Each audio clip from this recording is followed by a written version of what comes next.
Bill, how are you? Thanks for joining in. Just going to put up a quick poll. Alan Ekitiki. Saka.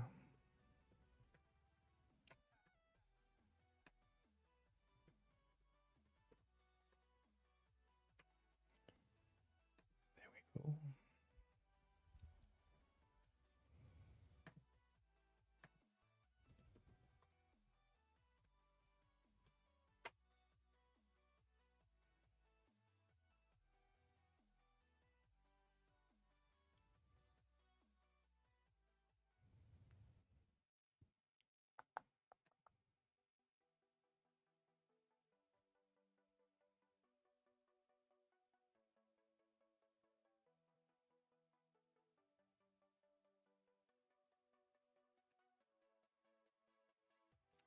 So let's see. You posted your team on X, right? One free transfer. I don't know what to do. Definitely want the double of Bruno and Mbumo from game week 24. Foden and Cunha surely out by then. Still have Semenyo, where I don't know if he plays or not. And Minte, who has been frustrating. Plus Keane as well. Ooh, there are some issues with this team. Let's get it up on the screen.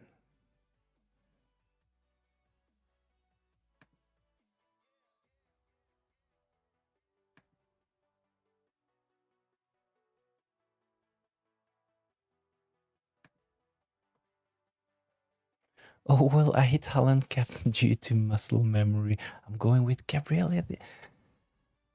I probably should have had Gabriel in the poll, right? Maybe instead of Saka. Hit Haaland by muscle memory. So Sanchez in goal, Luis Hall, Timber, Gabriel double up in defense. Saka is in, Cunha, Phil Foden, Semenyo, Minte, Haaland, and Igor Thiago. Keane is a sell, as mentioned. Minte, really frustrating FPL asset. Definitely.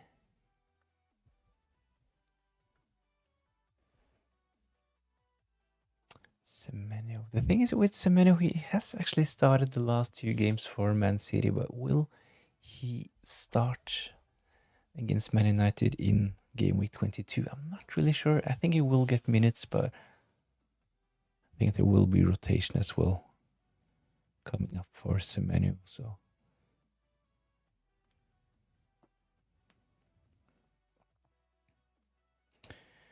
Cunha is definitely a sell, but seeing that you want to bring in Bruno Fernandes and Mbumo, I think it's probably wise to just save this game week, to be honest, and do Cunha and Phil Foden to Bruno Fernandes and Mbumo. So the best entry point for those players are probably in game week 24 when they play at home against Fulham. So they have a couple of tough games. Man City this game week, Arsenal away next game week. So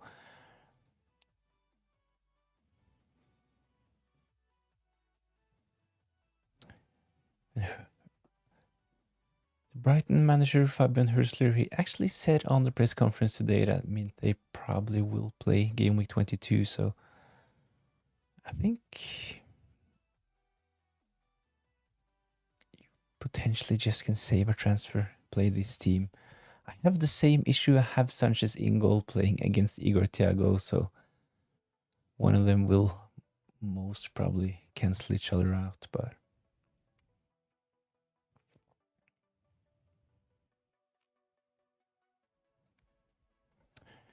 game week 24, it's either an early wildcard or just take a -4 or a -8 and get it over with. The thing is that players like Semenyo, Phil Foden, Cunha, it's not like they're injured.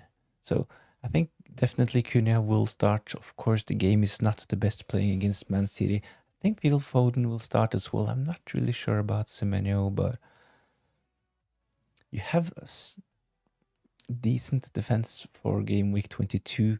Keane can just stay on the bench this game week. You have a solid backup on the bench with Mukiele as well.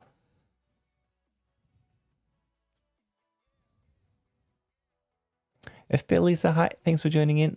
Sandri Balu, hi, can you have a look at my team? Yes, I can. Eddie Casey, who would you have with Dubravka as a goalkeeper, Ruffs or Henderson? Probably Ruffs at this point. Sunderland, they have some solid games coming up. I think it's that Crystal Palace. Really interesting press conference today from Crystal Palace.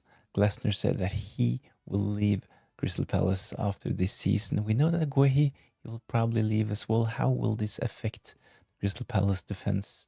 I think the safest option and probably the best option at the moment is to go with the Sunderland goalkeeper. I really want to change all 5 players in my midfield.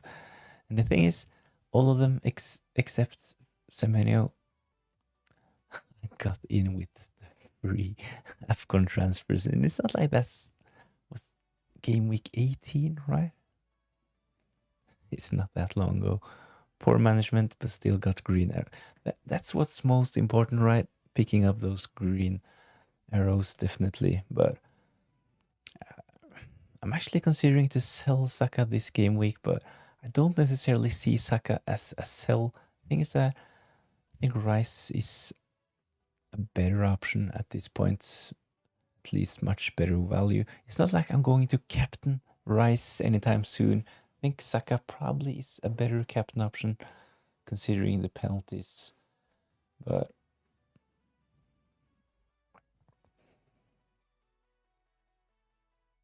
at the moment, I actually have Saka, Rice, and Timber. I really want Gabriel, so for my own team, I will probably sell Saka to free up an Arsenal spot for Gabriel. Saka will be a switch with Rice when I need the money, yeah.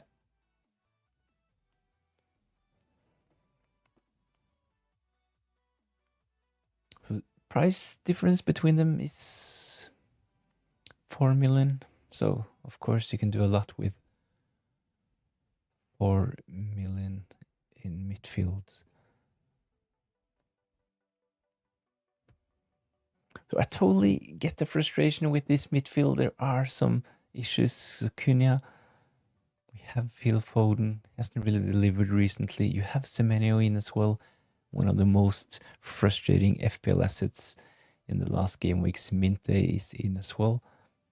The thing is that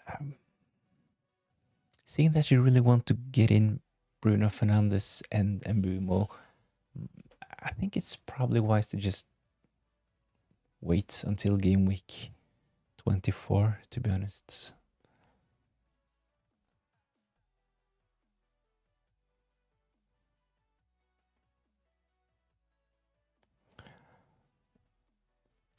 Yeah, Mark, totally agree. Saka not worth the money at the moment. Sandri Value, hi mates. Thanks for joining in, Sandri. Let's have a look at your team as well.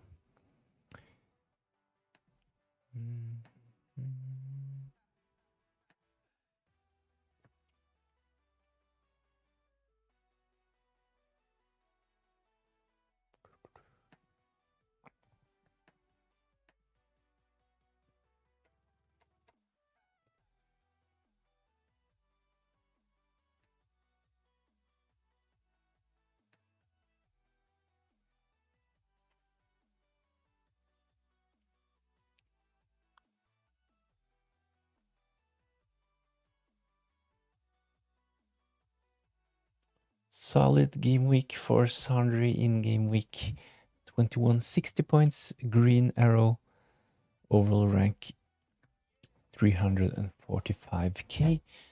Let's see how this went down.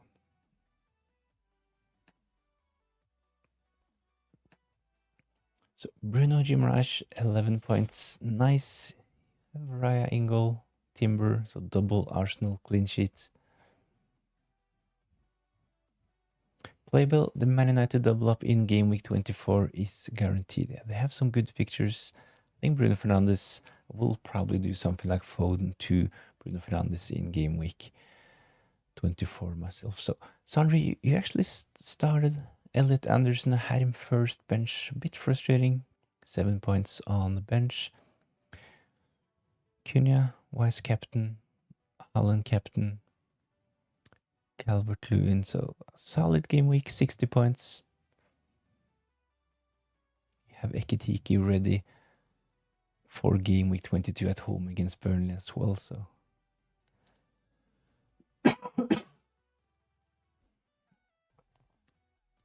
my plan is Shirky and Cunha to Phil Foden and Wilson for a -4. Thoughts? I need to see leaks tomorrow.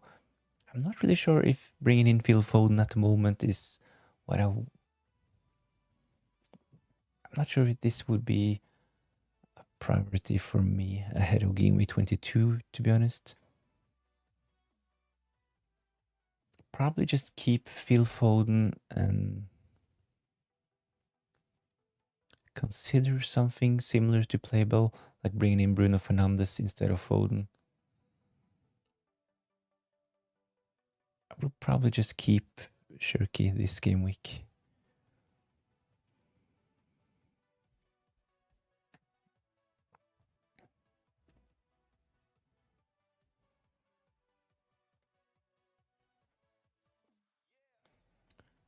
I can see the frustration with Shirky as well, 1 point, but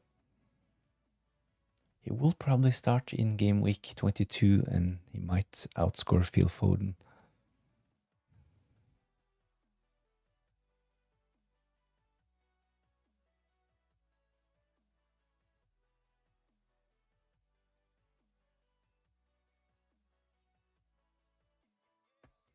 Have a look on the badge as well.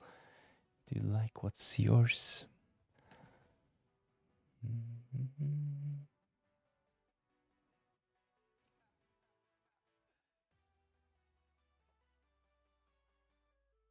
My team badge.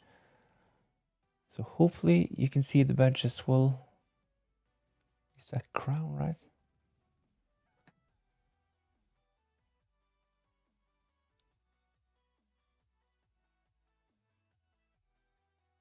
Powered by Adobe Express. So did you make this yourself? I haven't really had a look at those badges in FPL this season. I'm not sure if I even have a badge for my own team.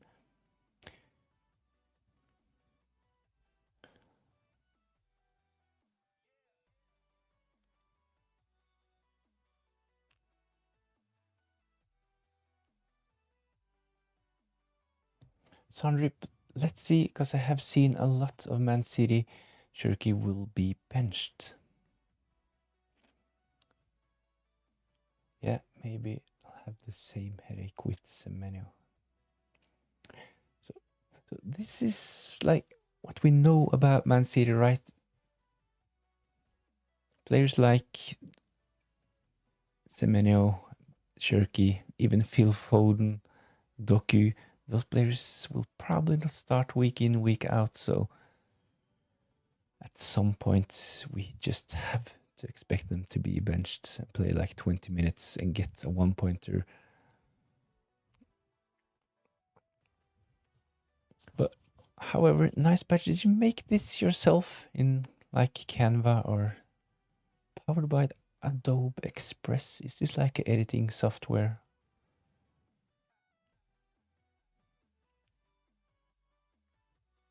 Yeah, they are created by Adobe Express, as you can see. Just need to describe it. Yeah, nice. So it's AI, so you just put in your description and it makes.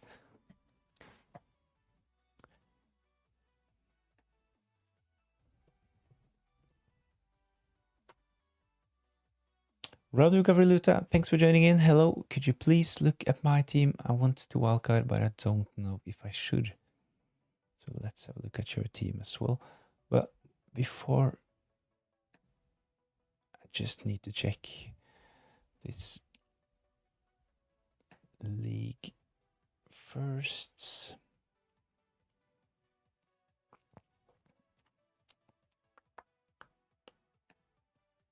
So Sandri still in the league, still in the lead, I'm sorry. The champions above Arsenal FC. So you gain 1 point in game week 21, 60 points for Sandri and 59 points for Arsenal FC. So we have had a look at this league every game week this season.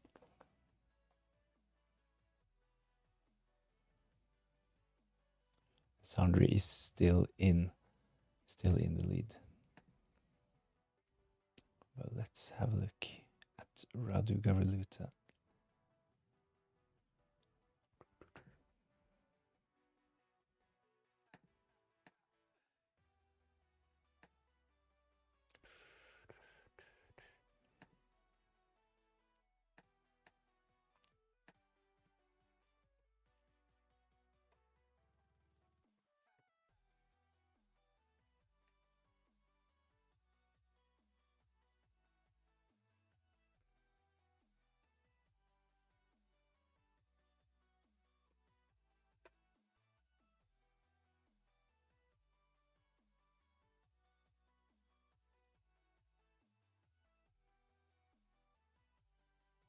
So 49 points. That's like a small red arrow, right? The average was 48. So you actually had above average, 1 point above average, but still got a red arrow. So let's have a look at this team. Vicario, Ingle. We have a double up with Gabriel, Timber, Rice. So actually, Gabriel, Timber, Rice. I really like this triple up on Arsenal. I will try to have something similar this game week. We'll probably use a couple of transfers this game week. So Dalot, Cunha, Rodgers, Phil Foden, Bruno Guimaraes. Once again, we have Jared Bowen, Erling Haaland up. So there are some really good names. It's a wildcard, really necessary with this team. So with a wildcard, you can potentially have players like Timber, Gabriel, and Rice. Gudmundsson is fine to have on the bench. Bruno Guimaraes, Rodgers, Erling Haaland. So on a wildcard, I would change Jared Bowen, Cunha, Phil Foden, Dalot, Vandenberg, Vicario. So it's actually a lot of players that I would like to change if I were on a wildcard. So, but it's not like this team is in full crisis, but Mark Gui will not get many points. Gudmundsson, the cheapest starting player in FPL at the moment, is good to have on the bench, but if you will need to have Gudmundsson playing, it's probably not ideal. Vandenberg, it actually looks like he has lost his spot. I have Vandenberg in my own team as well. It's a bit frustrating that he all of a sudden lost his spot. Eddie Casey, hi there. Which goalie would you have on a wildcard? Henderson, Ruffs, Verbruggen. My other goalie I have is Dubravka on the bench. I definitely think that Dubravka should be included. So we had another starting 4.0 goalkeeper in John Victor, but he has lost his spot. Mats Els, he started the last game for Nottingham Forest, so Dubravka is probably the only starting 4.0. Sandri for me, Ruffs, I think I agree.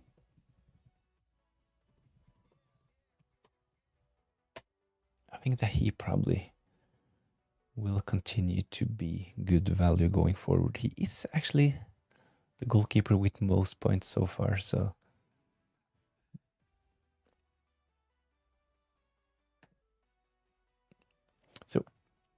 it's kind of similar to Jordan Pickford in form. So when he gets save points, he usually gets bonus points as well. So a really solid option, and as mentioned, they have some good fixtures coming up. So I think Ruffs probably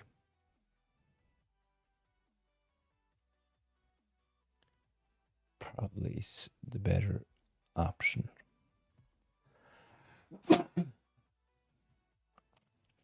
Sandri, FPL Lisa, you like the badge or the team? I think FPL Lisa was talking about the badge, right? Yeah, the badge from before and the team, both of them. Nice. What to do with Welbeck? I think Welbeck is fit. So I don't necessarily see Welbeck as a big problem at the moment, but I think he will continue being a bit kind of a minute's risk. So long term, I wouldn't necessarily think that Welbeck is one to target. But if you already have Welbeck in your team, I think it's probably the best to just keep and start Welbeck in game week 22.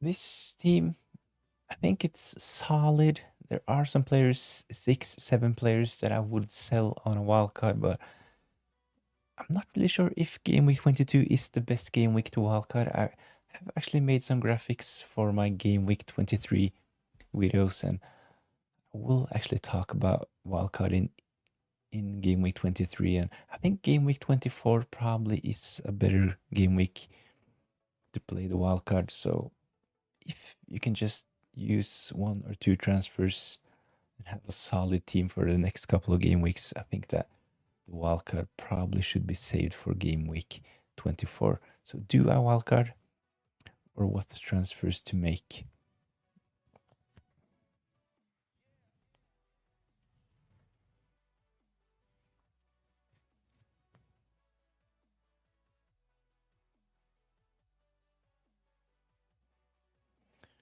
So Jared Bowen, Erling Haaland, perfectly fine to just play them this game week. Jared Bowen against Spurs, he can actually, hopefully I have Jared Bowen myself, so hopefully he can do something against Spurs. So Erling Haaland, he is a keep. So Cunha, of course, tough game playing against Man City. I think one of the best replacements at this point probably is someone like Enzo Fernandez, seeing that you already have Rodgers in. You have Bruno Guimaraes as well.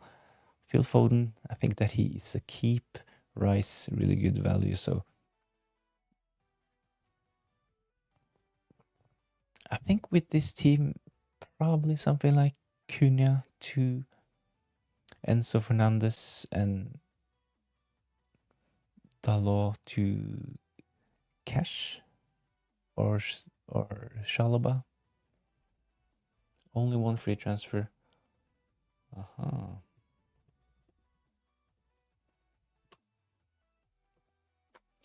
Only one free transfer. I think I would try to avoid taking hits. So maybe something like Dalot to Shalaba if you have the available funds.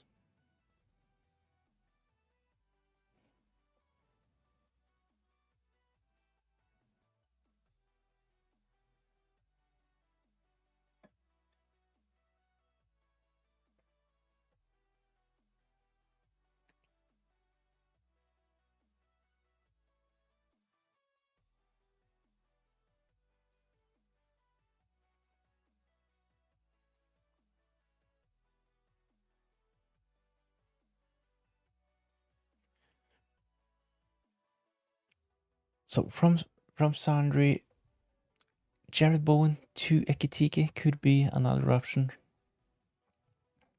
So if you bring in Ekitike, you can potentially captain him as well if you want to take a punt, go against Erling Haaland this game week.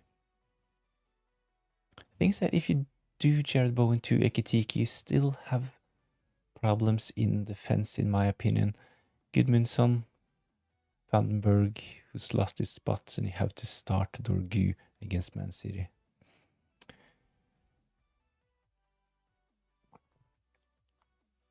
All 4 of them have their favorite team outside the Premier League: Juventus, Bayern Munich, Milan, and Madrid.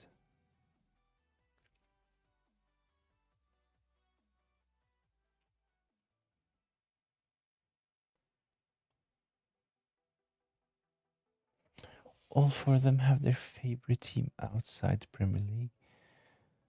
Juventus, Bayern Munich, Milan, and Madrid.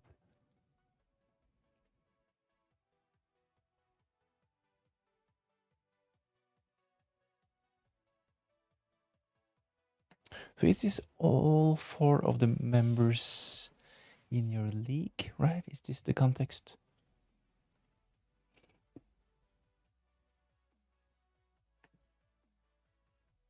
Yeah, my friends in my main league, yeah.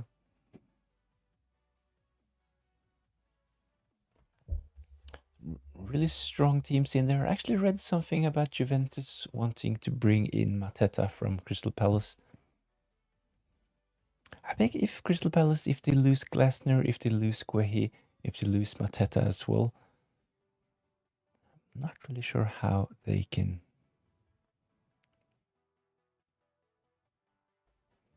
do well next season. They definitely need to bring someone in. So think, the team that Crystal Palace actually could have had if they kept players like S.A. Ulis.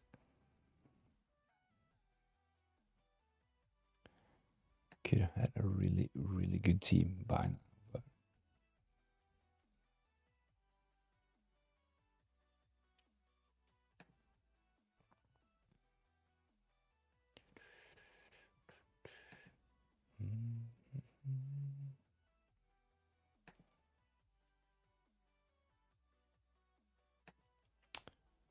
so let's see. It's probably, let's get my team back on.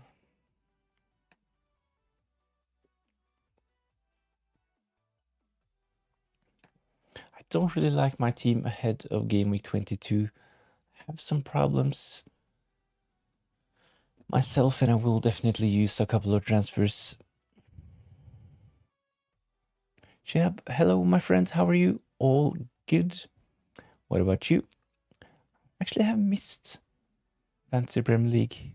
Feels like there has been 3 or 4 weeks since game week 21, so we got a bit spoiled during December, right, because of the quick turnaround between game weeks, but 10 days feels like at least 3 weeks. Create your batchmates. It will take just 2 or 3 minutes. Norwegian Vikings.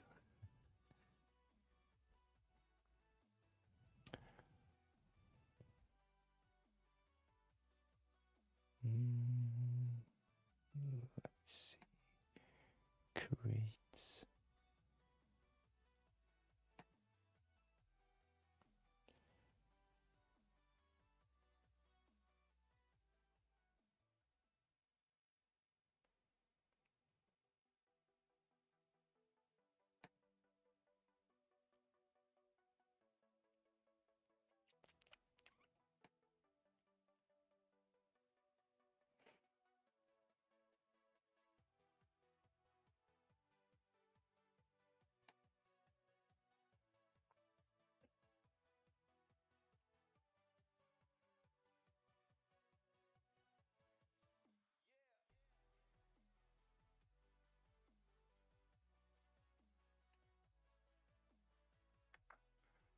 So let's see what happens.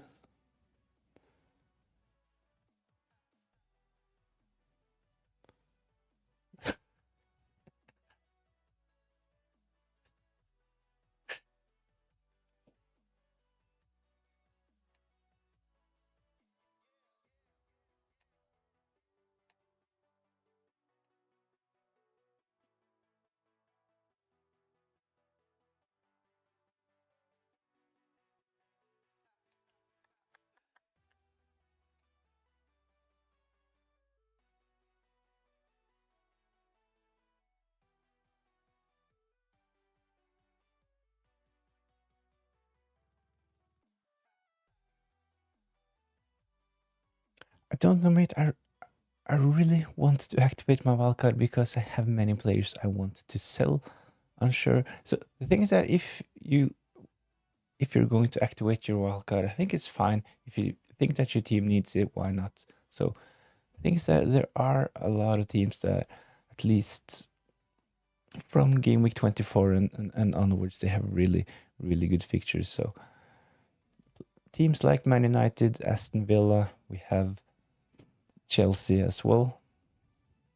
Really, really good fixtures from game week 24. The thing is that Man United, they have a couple of tough fixtures coming up, so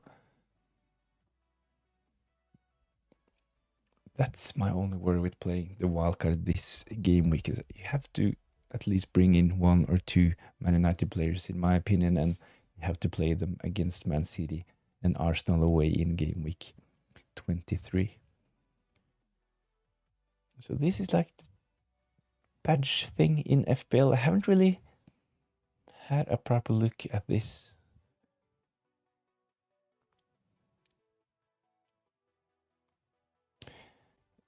From Sandri, Radu Gavriluta, if you're unsure, do not wildcard Dorgu to Shalaba and your team is good. Yeah, that's actually my first thought when I had a look at your team as well.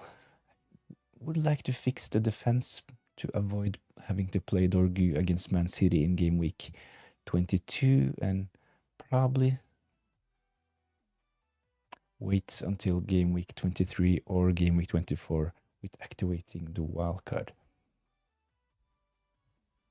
Let's try this badge thing real quick.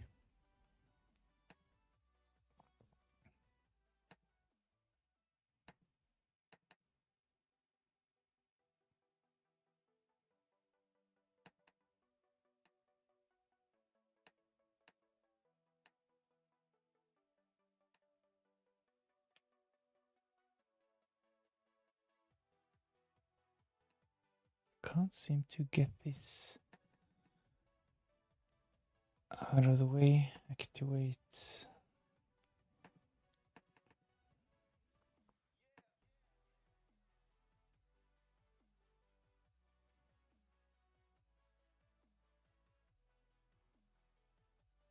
So I'm on the pick team page and I have tried to generate my team badge for FPL.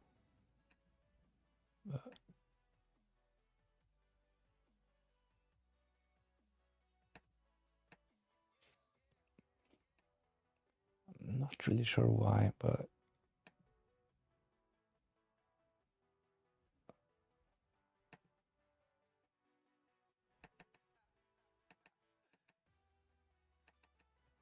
can't seem to log on Google and I can't activate the cookies, so I'm not sure what's going on with the team badge. I have to do this one later.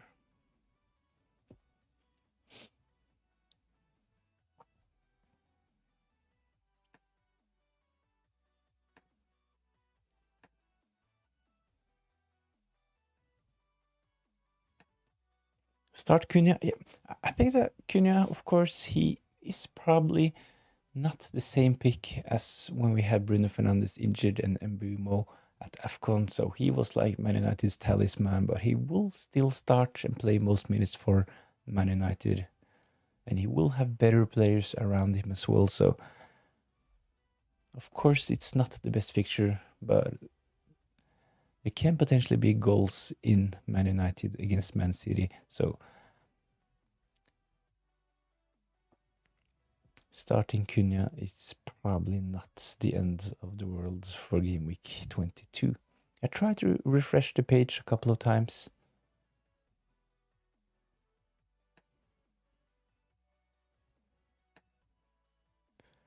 Not sure what happened. But this is my team. I will definitely sell Dorgu, most probably bring in Gabriel.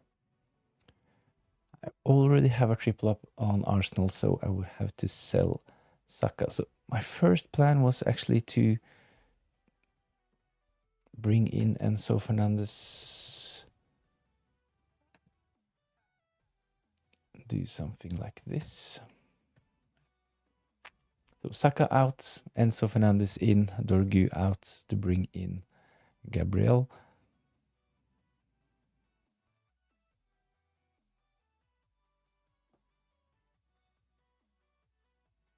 And save the last transfer deal.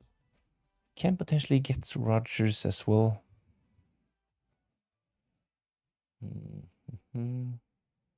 So I had this other crazy idea. Let's see if I remember those moves. So Gabriel in, sell Igor Thiago to bring in Ekitike,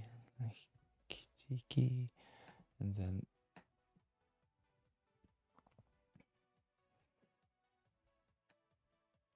this is another option. I still want to wildcard. I think if you really want to wildcard, I think you should probably just pull the trigger, because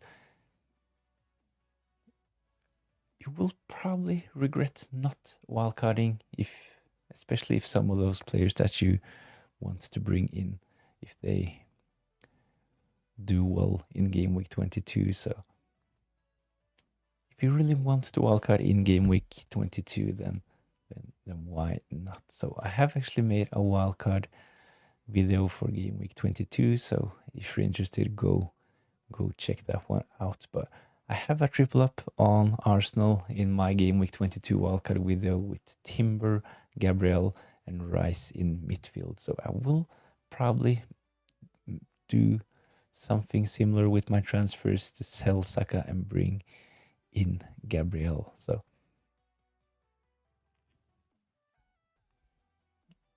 let's get those transfers summarized.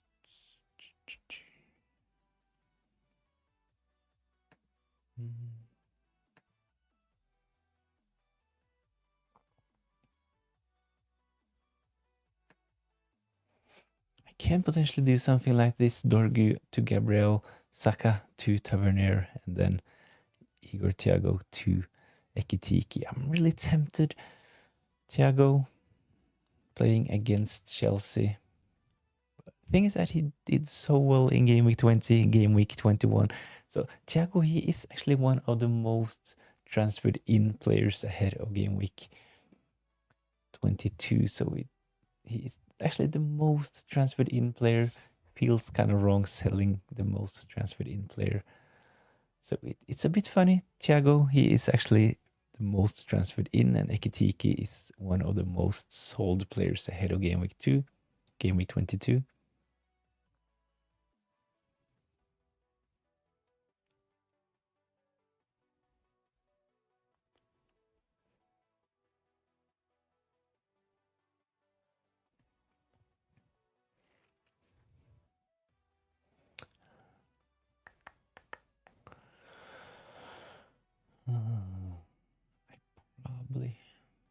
We'll probably just keep Thiago.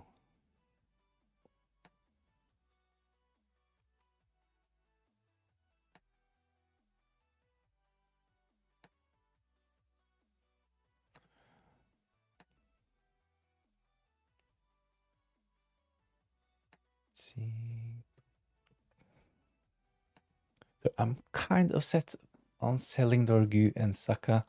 I will bring in Gabriel, the last midfield spot. I have 7.8 to spend. I have a couple of options. Let's see, midfielders.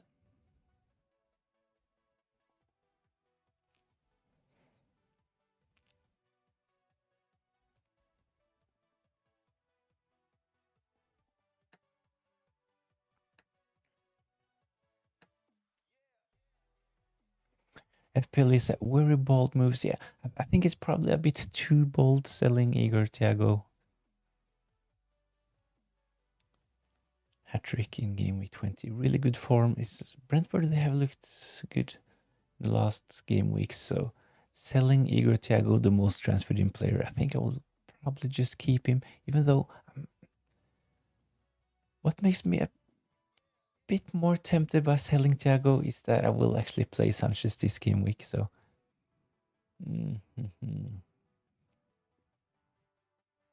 At the moment, I think I'm leaning towards just selling Dorgu to bring in Gabriel and then sell Saka and bring in Enzo Fernandez. Can potentially go for Rodgers as well, but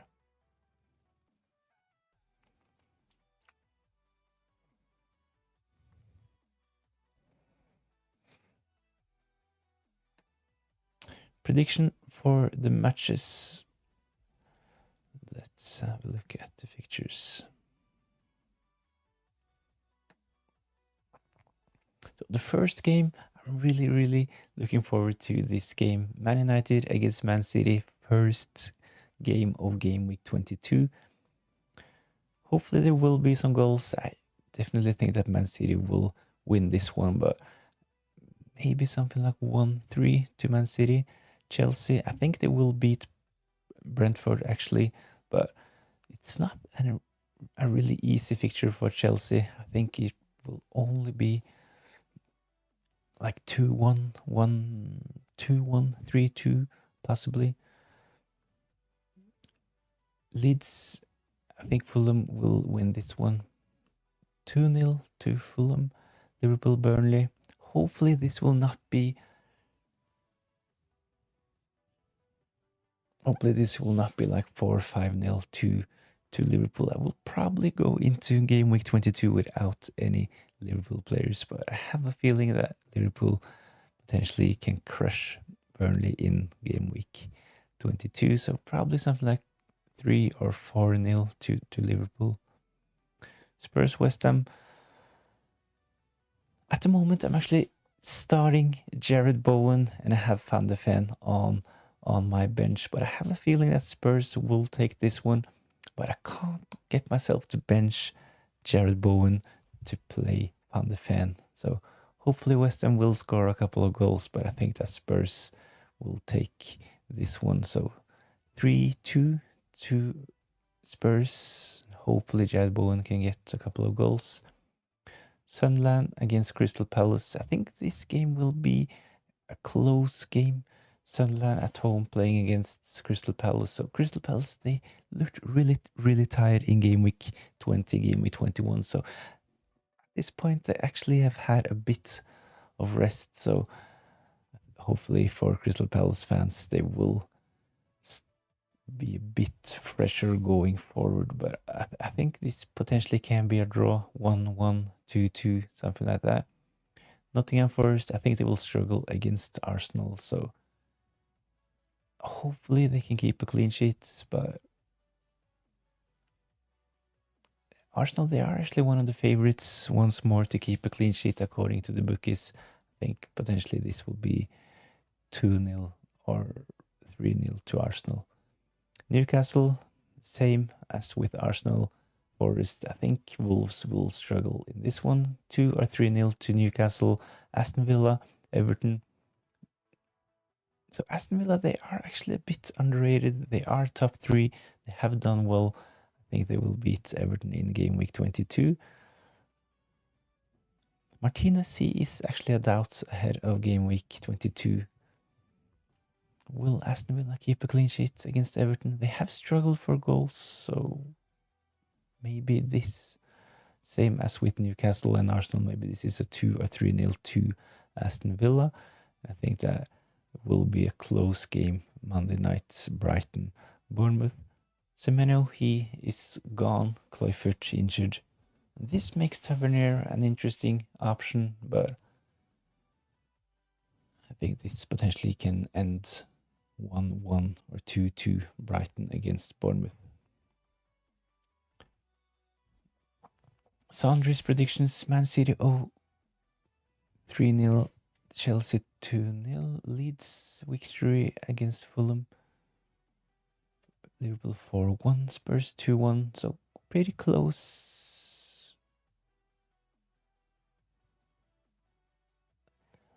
Sunderland victory, so Leeds and Sunderland, we have different guesses. Arsenal 3-0, Newcastle 1-3, Aston Villa 1-1.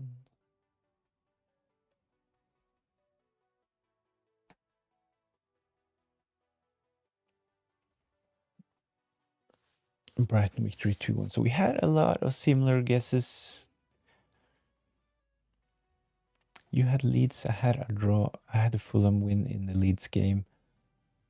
I had Aston Villa victory as well, and a draw in the last game. Other than that, I think we had kind of similar guesses this game week, Sandri.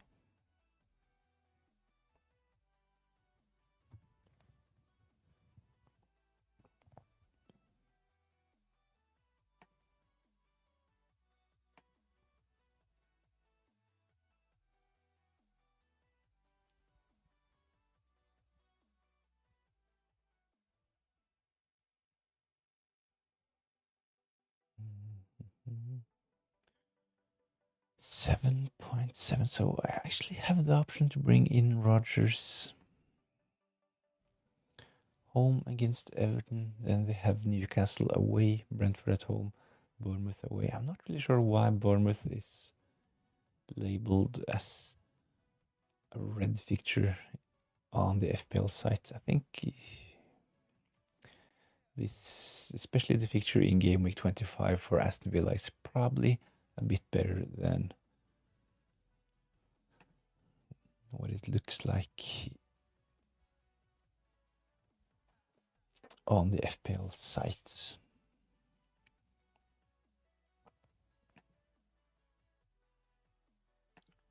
I can bring in Enzo Fernandez as well.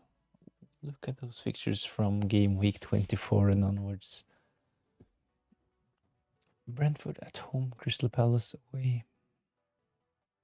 The thing is that with Chelsea at the moment, we're not really sure how they will line up with the new head coach or the new manager, Rossenior. So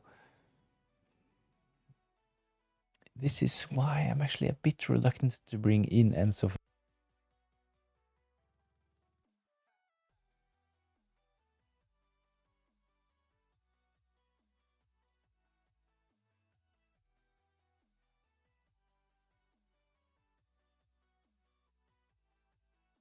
So Fernandes continue taking those really, really important runs into the box, at least for FPL.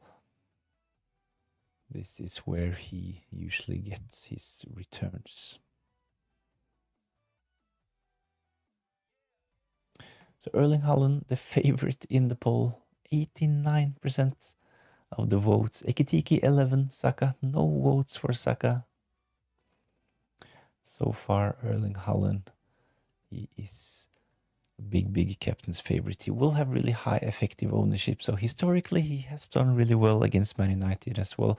So Pep Guardiola, he actually said after the game against Exeter that Erling Haaland was exhausted. We know that at this point, Egypt, they are actually knocked out, but they will play another game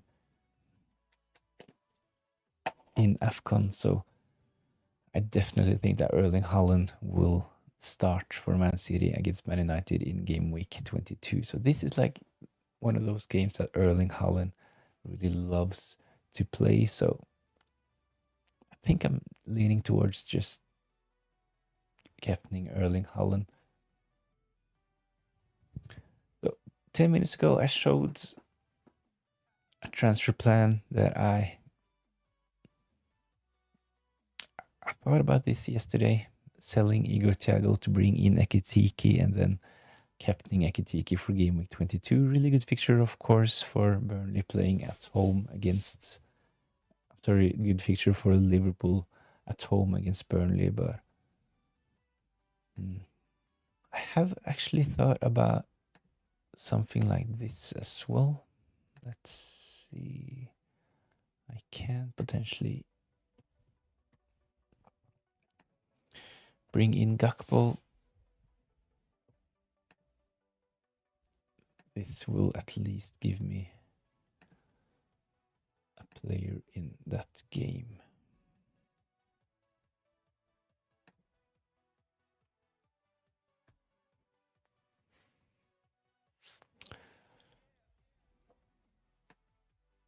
I think we'll have to put another poll up. Rahul Menon, sell Pakita for Rodgers or play Miley? I think Paqueta, he should probably be sold at this point. He will probably leave West Ham, so I think if you have the funds available to upgrade Paqueta to Rodgers, I would definitely consider doing this ahead of game week 22.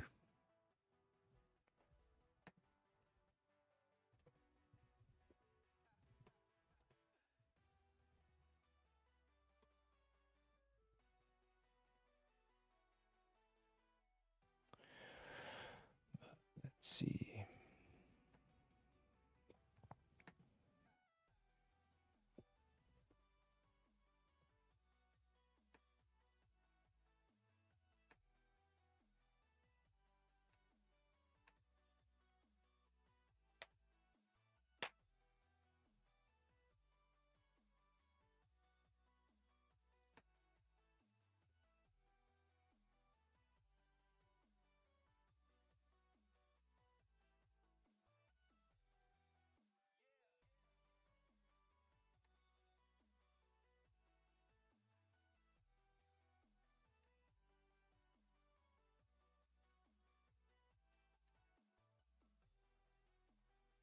I will most probably just sell Dorgu, bring in Gabriel.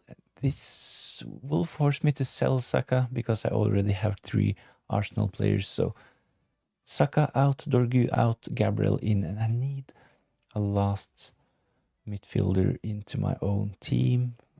I have thought about Enzo Fernandez. I have thought about bringing in Rodgers, Tavernier as well. Might actually consider bringing in Gakpo for the good fixture against Burnley.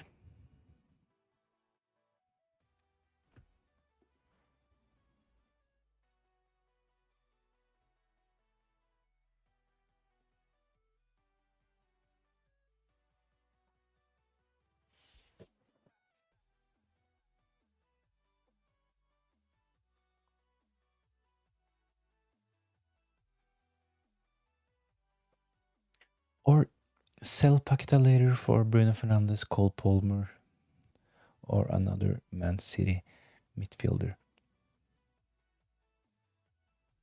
I think Paqueta, he should probably be sold this game week. The thing is that there are some really good options from game week 24, like you mentioned. Chelsea players, Man United players from game week 24 looks really, really good, but if you have the option to bring in Rodgers this game week to sell Paqueta, I think I would probably just do it for game week 22, to be honest, and reassess ahead of game week 24. Hi there, Foden and Shirky to Enzo Fernandez and Bruno Fernandes.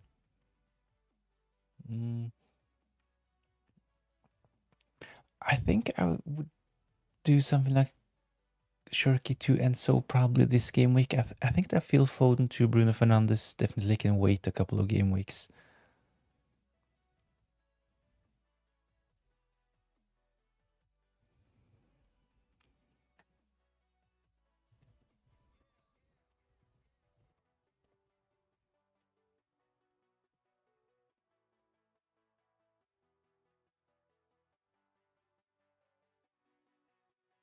So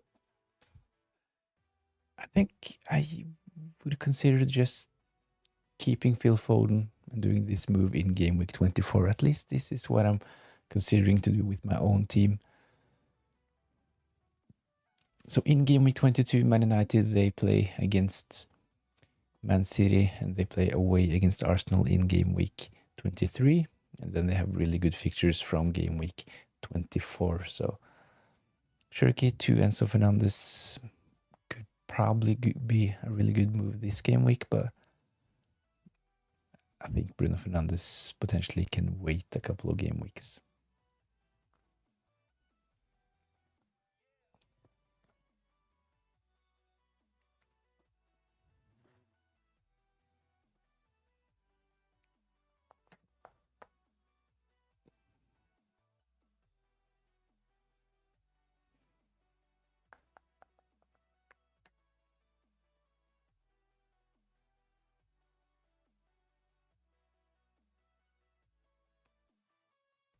But I really like Enzo Fernandez. I might actually bring him in myself. At the moment, he is the favorite in the poll as well, 62%. 25 for Rodgers, no votes for Tavernier, and other have a couple of votes as well. So let me know in the chat which midfielder would you bring in if it's not Enzo Fernandez, Tavernier, or Rodgers.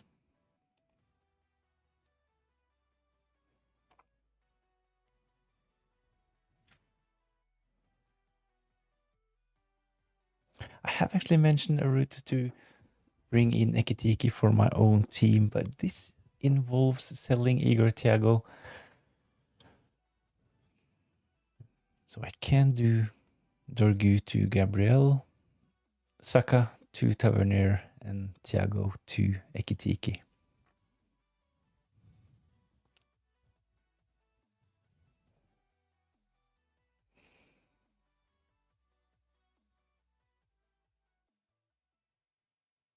We'll probably just keep Igor Thiago. He is the most transferred in player ahead of game week 22. So he's nailed on to start for Brentford. They are in fine form. He is the first choice penalty taker as well. So it's probably a keep. I might roll. I think Shirky can do something even as an impact sub. I definitely don't think that Shirky has to be sold this game week. I have actually gotten a similar question earlier on this stream as well. I think the fixture for Man City actually is decent this game week, playing against Man United. So saving the transfer can definitely be the best option. So as mentioned, there are some teams and players that have really good fixtures from game week 24 and onwards. So having a couple of transfers heading into game week 24 might be really, really valuable. The thing is that when it comes to Chelsea, there are some uncertainties about how they will line up going forward. So I'm tempted by Enzo Fernandez, but will he play deeper? You might see midfield with Caicedo and Enzo Fernandez.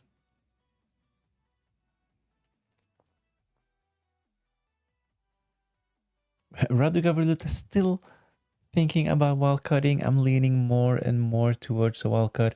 Would Palmer be in? I think I would avoid Cole Palmer on a wildcard this game week at the moment. And potentially just wait and see until game week 24.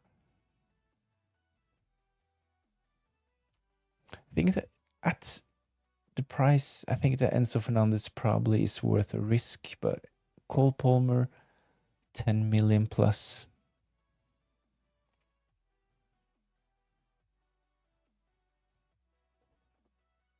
So he hasn't played the last couple of games for Chelsea as well because of an injury. I think he trained. I think he will be available for selection in game week 22, but he can see limited minutes as well. I think that Cole Palmer will have his minutes, at least his minutes managed going forward. So on a wildcard, I think I would avoid Cole Palmer for now. So on a wildcard for game week 22, I would have two Chelsea players, potentially Sanchez in goal, Enzo Fernandez in midfield, and I would keep a free Chelsea spot open. So Cucurella can be a really good option, but I would like to see how Chelsea line up in the next couple of games. And of course, Cole Palmer, at some point, he can be essential as well. If Salah scores 3 double-digit goals in a row, you're getting him back.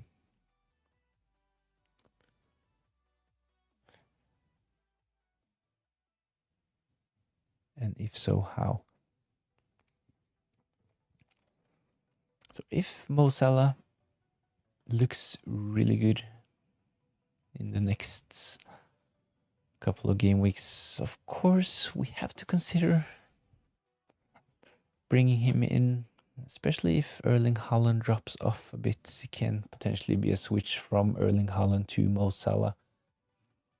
I don't really like having both Haaland and Salah in the same team. I think you have to make sacrifices in other areas, and I think that the team structure will suffer a bit too much having those two premiums in the team. So I can potentially, of course, so with the team I have now at the moment, I can of course do something like Jared Bowen to Krupi Jr. and this will give enough funds to bring in Salah. But as mentioned, I'm not really a big fan of having both Haaland and Salah in the same team. The thing is that you can only captain one of them.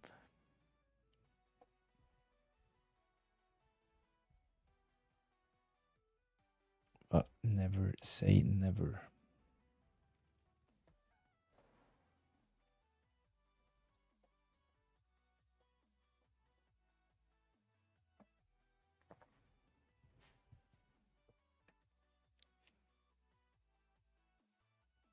So a bit closer in the poll. Enzo Fernandez still in the lead, 55-18 for Rodgers, 9 for Tavernier, 18 for others. So please let me know in the chat if you voted for someone else. Play Foden or Groupie. I think I would. This is from Dallin Bailey. I think I would play Phil Foden. You would be kind of annoyed if you had 8.8. Is that his price at the moment? 8.8 player on your bench if he does well. But Creepy Jr. 4.6. You wouldn't be that annoyed if he did something and you had him on your bench. Andreas, hey, would you do Keane and Shalba or Dewsbury Hall to Tavernier? Ooh. I like both of those moves, but I think my first priority probably would be Dewsbury Hall to Tavernier, seeing that Dewsbury Hall actually is injured. We know at some point Keane will be back. The thing is that with Keane, I think that he is a sell as well, because Everton, they will get Branthwaite back soon, so Keane will be a minute's risk even when he's back from suspension. So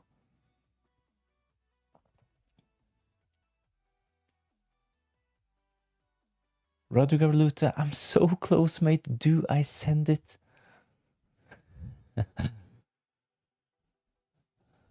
So Radu Gavriluta, he has been really close to pulling the wildcard trigger.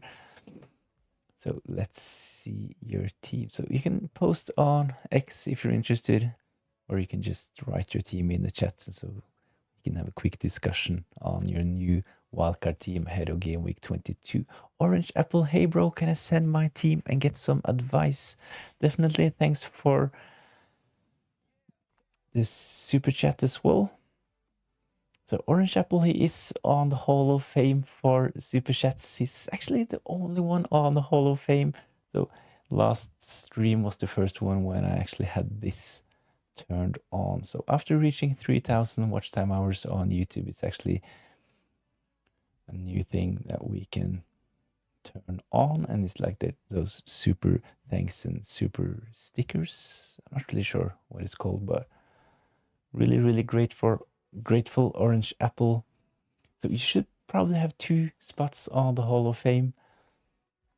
Let's see if I can fix this.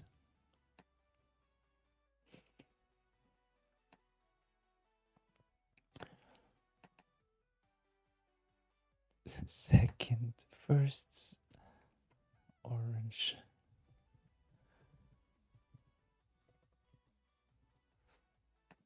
Nice. So it should be in the scrolling text at the bottom.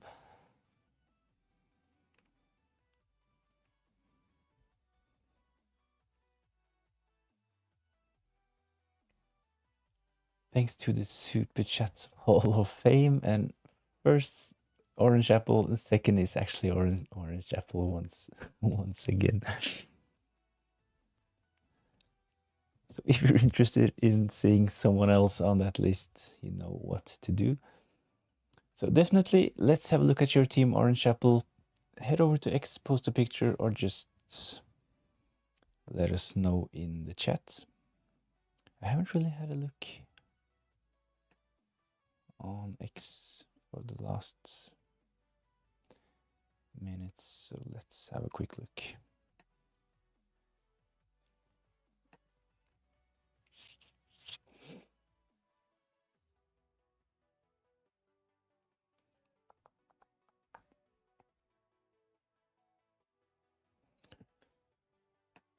Ahead of the game, let's have a look at your team as well. Let me know if you're in the chat still.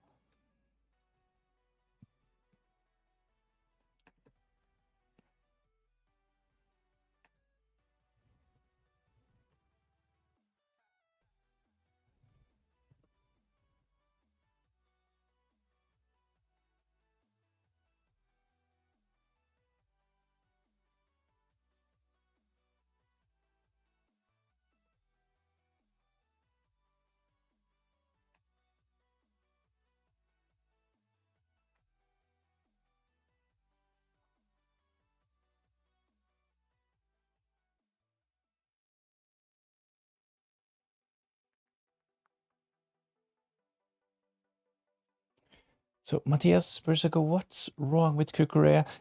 I think Kukurea will play in game week 22. The thing is that there have been some rumors about Kukurea not starting.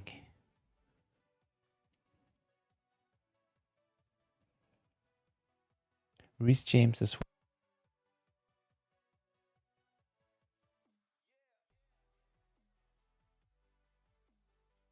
Doubts ahead of game week 22. Kukurea. So in the predicted starting 11 for Chelsea, we have Hato on left back. So I'm not really sure how reliable this is. So this is why I have Kukurea on yellow, but I think he will probably start.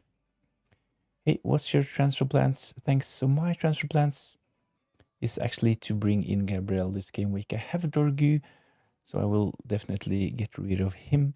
So Dorgu to Gabriel is something I'm quite certain I will do ahead of the deadline. So I already have 3 Arsenal players, so I have to sell one of them. So Saka to a midfielder and Dorgu to Gabriel will probably be my moves.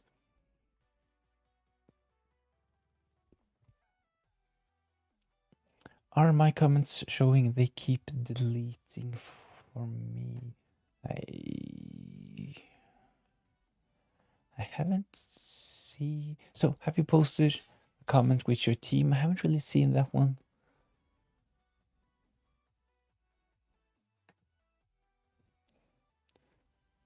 So the last comment I saw was the super chat. Let's scroll up a bit. Orange Apple.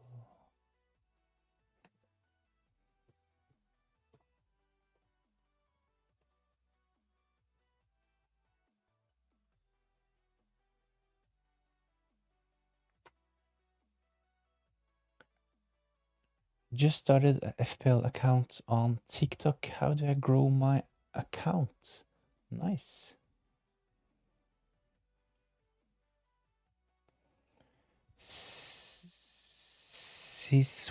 Siswa Life is Semenyo a good pick?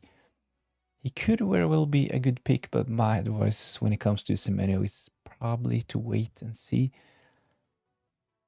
So he has started the last couple of games in the cup for Man City since the transfer from Bournemouth, but I can easily see Semenyo being benched against Man United in game week 22. So I think there are better options, but of course I can easily be proved wrong on that one. But I don't really think I would transfer Semenyo in this game week. I posted my team on X. Can you let me know? Okay, on X. Nice. Let's see. what's your opinion on Ekitike captain? I actually have thought about bringing in Ekitike for my own team, and if I decide to bring him in, he will probably be my captain. I really like the fixture for Liverpool playing at home against Burnley, so taking a punt on Ekitike for game week 22 is definitely interesting. The thing is that he is actually one of the most sold players ahead of this game week, so I think he is an interesting option. Ahead of the game, let me know in the chat if you're still here, and we'll have a look at your team later. Orange Apple posted his team as well. Just need to refresh to find that one. Here we go.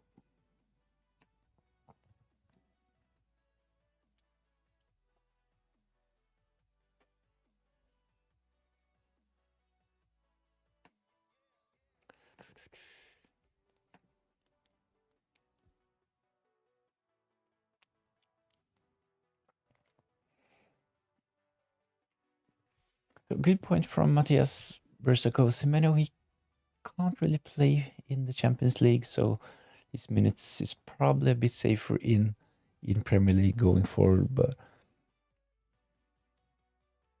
will he play every minute in the Premier League? He's, as mentioned, started the last couple of games, but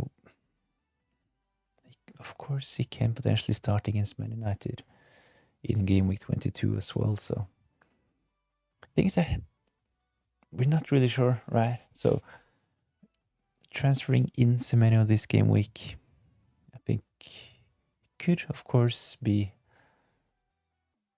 a really good transfer, but I think it's a risk at this point. So let's get your goalkeeper in as well. Raya in goal. Anderson playing against Leeds, Alderete against Palace, and Van Dijk at home against Burnley. Szoboszlai, Rodgers, Cunha, Phil Foden, Ekitike, Thiago, and Erling Haaland. So it's actually a triple up on Liverpool. I'm a bit afraid heading into game week 22 with no Liverpool players. I think this looks really good on paper. So Van Dijk, Szoboszlai, Ekitike, Rodgers is in, Cunha, Phil Foden, Thiago, Haaland, Alderete, Anderson on the bench, Lewis Miley, and a double up on Man United with Dorgu and Aiden Heaven. 2.3 in the bank, so quite flexible. I think first priority with this team would definitely be to do something with your Man United defenders. Maybe something like Dorgu to Shalba.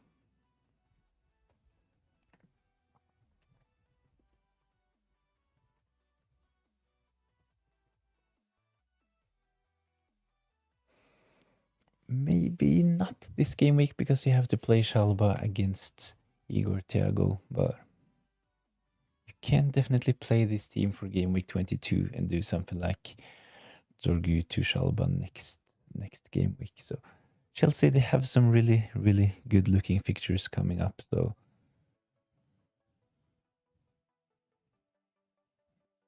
of course cash is another option, so Dorgu to cash. Then you can bench Anderson this game week, and you will have enough available funds to do something like Cunha to Bruno Fernandes in game week 24.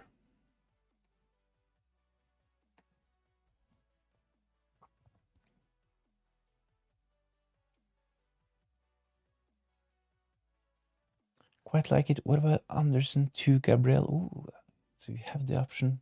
I really like bringing in Gabriel. I didn't really notice that you did not have Gabriel. So my transfer this game week will be to bring in Gabriel. So seeing that you have available Arsenal spots and you don't have Gabriel, I definitely think that Anderson to Gabriel is a really good option.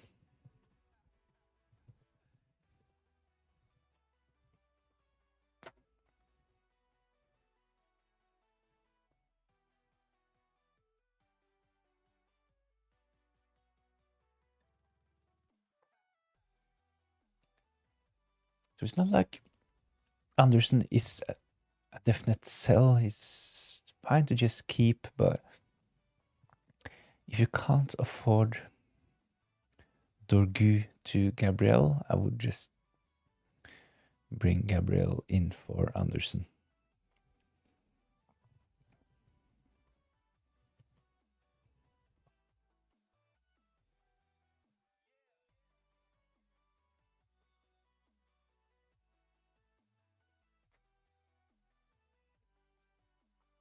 Is Cunha a keep or a sell? He's probably someone that has to go soon, but I think that the upgrade from Cunha to Bruno Fernandes can wait until game week 24.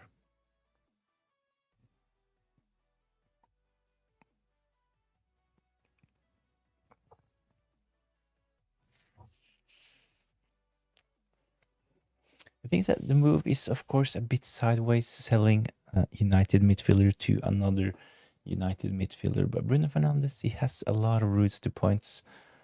The thing is that Cunha, he might very well outscore Bruno Fernandes in the next couple of game weeks in those tough games. I will look at options to bring in Bruno Fernandes myself. I definitely rate him over Cunha, but just keeping Cunha a couple of more game weeks and having more information is probably the right play at the moment. Sadly, 0.2 too much. So Orange Apple, considering to bring in Gabriel with this team, I definitely agree that Anderson to Gabriel is a really good transfer. The best would, of course, be to sell one of the Man United defenders and keep Anderson, but it's a bit too much. Actually, Dorgu to Gabriel is 0.2 too much. So Anderson to Gabriel, double up on the Arsenal defense against Nottingham Forest. I think this is probably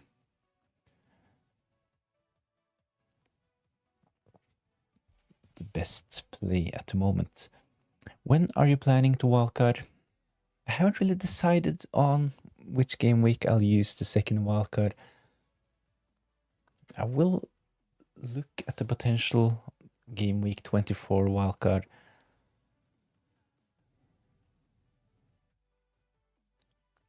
Soon. There are some fixture swings, especially for teams like Chelsea, Man United, Aston Villa as well. Bournemouth have good fixtures. Crystal Palace have good fixtures as well. Munoz will probably be back from game week 24, so if my team really needs it in game week 24, I will probably play my wildcard. So would Munoz, Tarkovsky, Thiago, Krupi be in a wildcard? I think if you're fine with having Munoz on the bench, at least this game week, probably next game week as well, you will at least save a transfer for when he's back. Tarkovsky, I think that Tarkovsky probably is a bit expensive. I think it kind of depends on your team value at the moment. But there are other good options at that price point. I like Cash. Aston Villa have some good fixtures and he is definitely good value. Chalobah as well, with the good Chelsea fixtures from game week 24 and onwards. Should I get Mukiele? Definitely a really good option going forward. I wouldn't start Mukiele every game week, but if you have, like, let's say you have Cash and Mukiele, you can have like a rotation in defense. So if you have a double up on Arsenal with Gabriel or Timber, and you have Mukiele and Cash in a rotation, I think this is definitely good enough. Who to get for Munoz, or do I hold for next week on my bench on my wildcard? If I get someone, do I play over Chalobah? I have Mukiele. I think Mukiele is a solid option this game week. So if you have Igor Thiago, you can potentially just bench Chalobah and avoid having Igor Thiago and Chalobah playing against each other. I think Mukiele playing at home against Crystal Palace. I think I would, like Orange Apple, I think I would just start my Sunderland defenders this game week.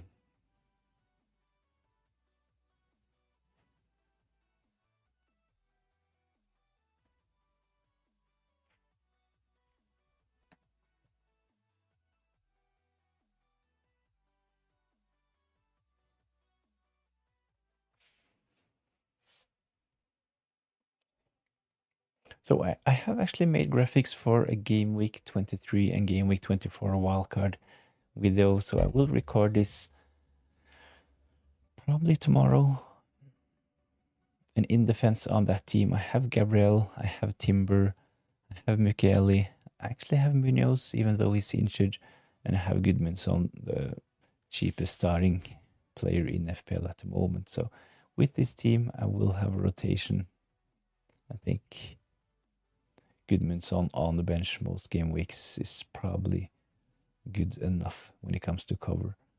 Would you start Lewis Miley over anyone?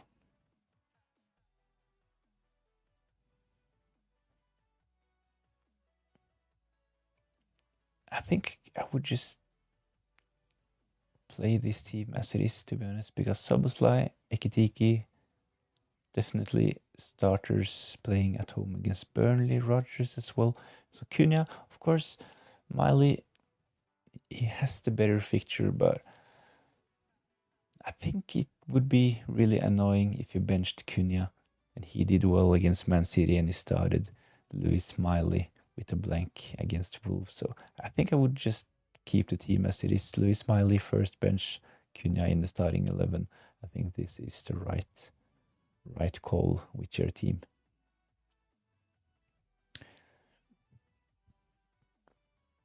Yukesh edits. I have Raya, Van Dijk, O'Reilly, Timber, Tiav, Phil Foden, Saka, Wilson, Hallen, and Ekitike. Should I get Michele for my starting lineup for this game week? Love the videos, by the way. Thanks a lot for letting me know. Really appreciate the feedback. So with this team, probably something like, should I get Michele? So you're talking about transferring Michele in, right, this game week, or do you have Michele on your bench and you're considering to bench one of those players to bring in Michele? I think from this defense, probably the player that should be sold is O'Reilly, potentially. I wouldn't sell Van Dijk this game week. Timber is a solid hold. Tiav can potentially be a solid option as well. Phil Foden, Saka, Wilson, Erling Haaland, Ekitike. Really strong team. Double up on Liverpool. I have said this a couple of times, but I'm a bit worried heading into game week 22 without any Liverpool players. You can potentially bench O'Reilly and start Michele with this team.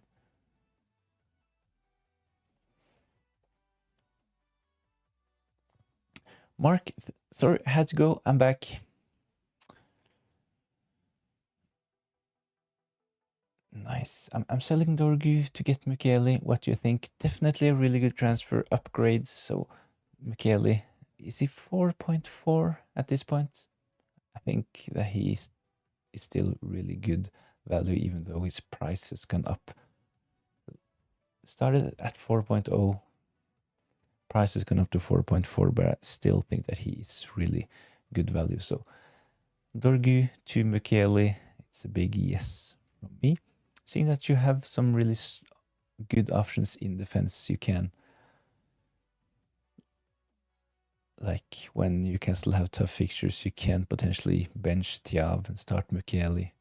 This game week you can bench O'Reilly and play Michele. Orange Apple, thank you for the help, bro. hopefully you got a bit smarter and feel ready for game week 22. I think your team is solid. I'm a bit jealous on your triple up on Liverpool. Looks so good on paper. Van Dijk, Szoboszlai, Ekitike. So with this team, I would just bench Louis Smiley and start Cunha.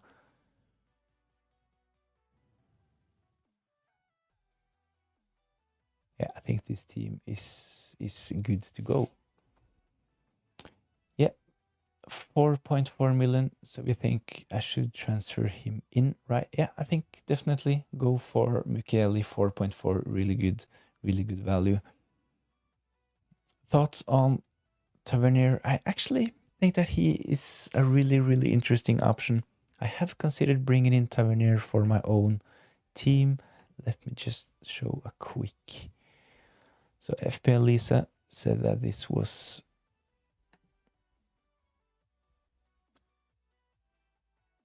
a bit crazy, but so for my team, I actually have Dorgu, I have Saka, and I have Thiago. I can potentially bring in. Let's just put this on all players.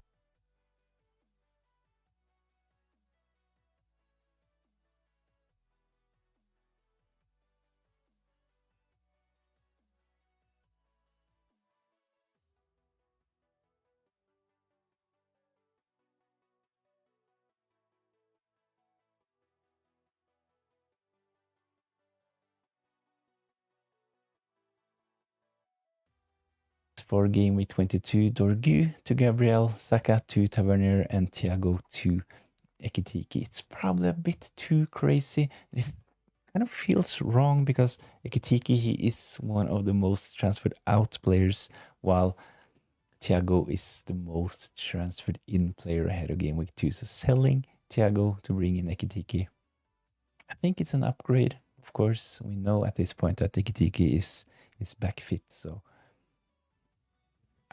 I'm still a bit tempted by this, to be honest, and giving the captain's armband to Ekitike. Radu Gavriluta, my wildcard would be Sanchez, Gabriel, Timber, Shalaba, Rice, Bruno Gimraes, Bruno Fernandes, Rogers, Enzo, Holland, Thiago. On the bench, Dubravka, Alderete, Mane, and Munoz.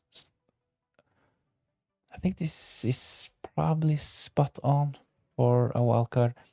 I'm not really a big fan of Bruno Fernandes in the next couple of game weeks, but if you use your wildcard this game week, it's probably better to just save a transfer and bring in Bruno Fernandes. So triple up on Arsenal: Gabriel, Timber, Rice, Bruno Guimaraes, and so Fernandes. I think this team is close to my game week 22 wildcard selection video. I think in this video I actually have Phil Foden instead of Bruno Fernandes, but other than this, I think it's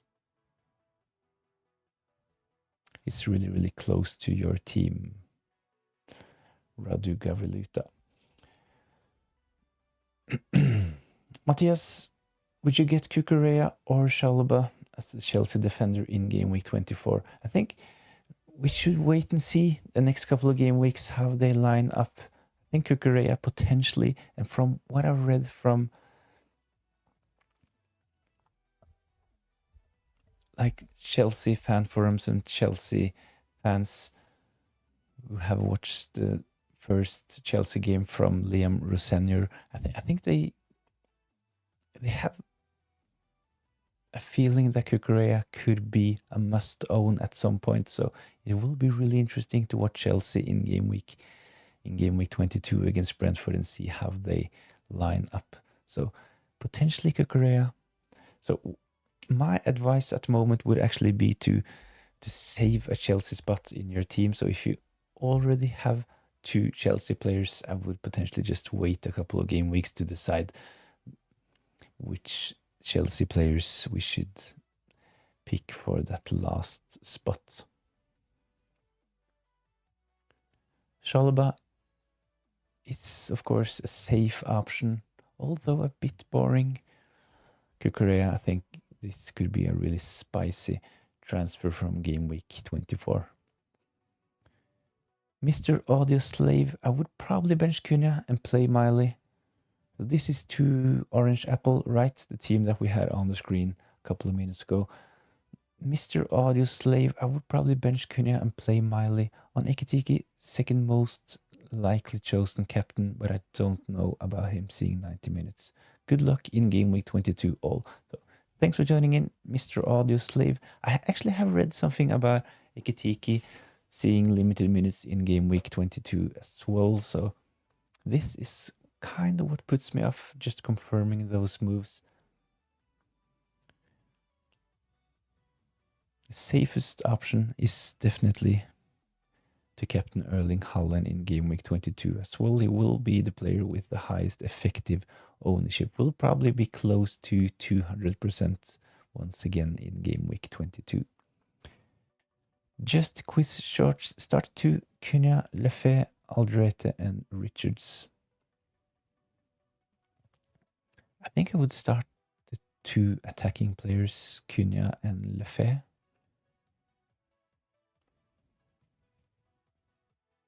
I think I would have them in the same.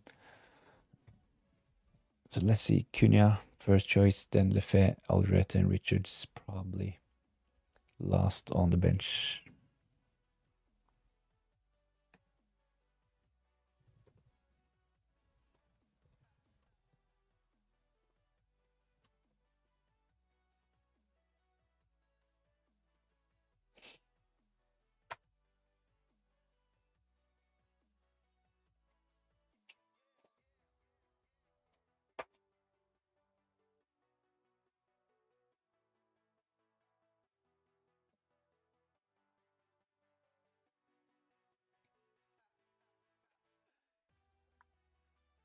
So start 2, I would start Cunha and Lefebvre with Alderete first bench and then Richards.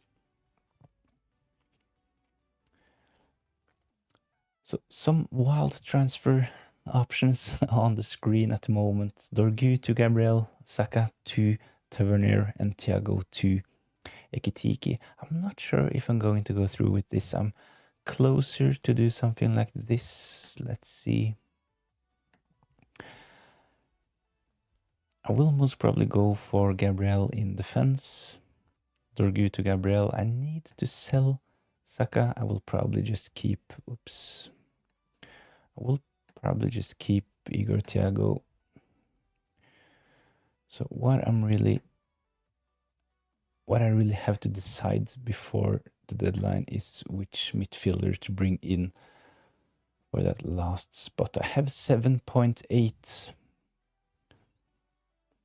My preferred options are in the poll, so if you haven't done so, please go vote. It's 50% for Enzo Fernandez, 19 for Rodgers, 12 for Tavernier, 19 for other. Oops, there we go.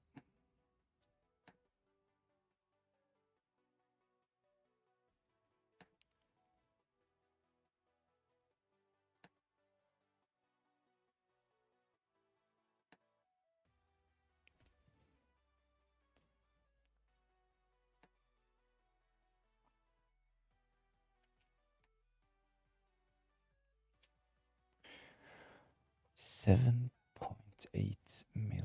So Rodgers, solid option. Enzo Fernandez, solid option as well. I can, of course, go Tavernier. This will give me 3 million in the bank as well. Will make it really easy for me to bring in Bruno Fernandes. Matthias Rodgers.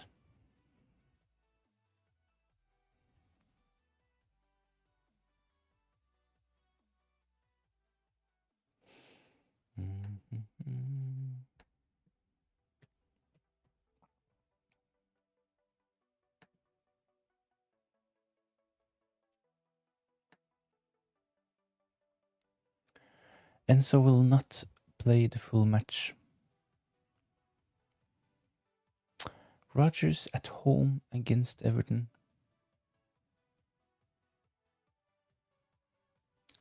Probably just go for Rodgers. see how this looks.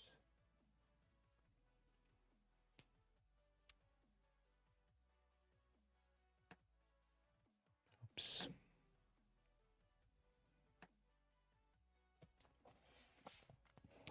So this might very well be my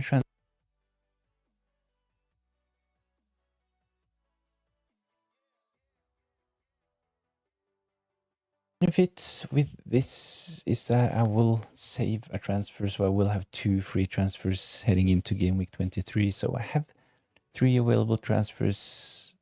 Only using two of them is probably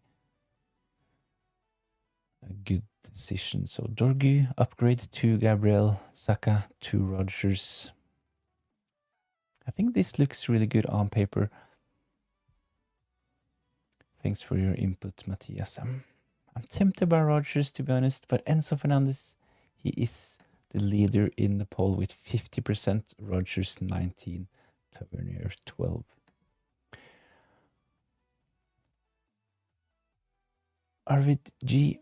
Wildcard activated. I had a pretty much template team and 150k rank, but want to go against the odds and get in a couple of Liverpool players and triple Arsenal.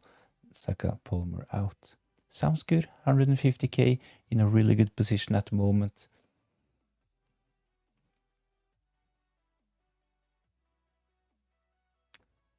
Couple of Liverpool players, of course. Solid options this game week playing at home against Burnley. I have said this a couple of times, and I'm a bit jealous on FPL managers with Liverpool assets. We saw Orange Apple had actually a triple up with Van Dijk, Soboslai, and Nikitiki up front.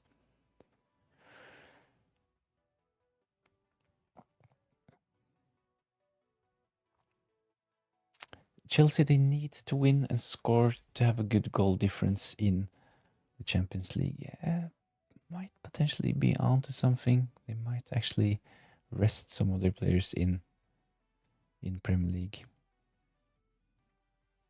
Do you think Rodgers will keep up with the scoring? I mean, pretty much most of his goals has low expected goal, especially the 2 goals he scored when he got the brace. It was from really, really low expected goal. But the thing with Rodgers is that I think that he will continue taking over, right? I have actually had Rodgers earlier this season. It was really, really frustrating. I think I bought him back in game week 3, something like that. And he kept on blanking. So Aston Villa, they really struggled to score goals at the start of the season, but they are actually top 3. They have done well. So I think that they have gone a bit under the radar. When we take a look at the league table, they have actually done pretty well. So Frimpong for a week, transfer him for James, or is it too short term on a wildcard? I like punts like this. Of course, you know that you will have to spend a transfer on Frimpong at some point, but at the moment with Bradley injured, I think that this is probably worth a punt. Frimpong at home against Burnley. So Salah, he is still out. Bradley, I think that this is probably a good punt on a wildcard, even though I don't really like pre-planning my transfers when playing my wildcard, but Frimpong for a week, transfer him for James. I think Frimpong for game week 22, potentially game week 23, and then bring in Reece James game week 24, or possibly Shalaba.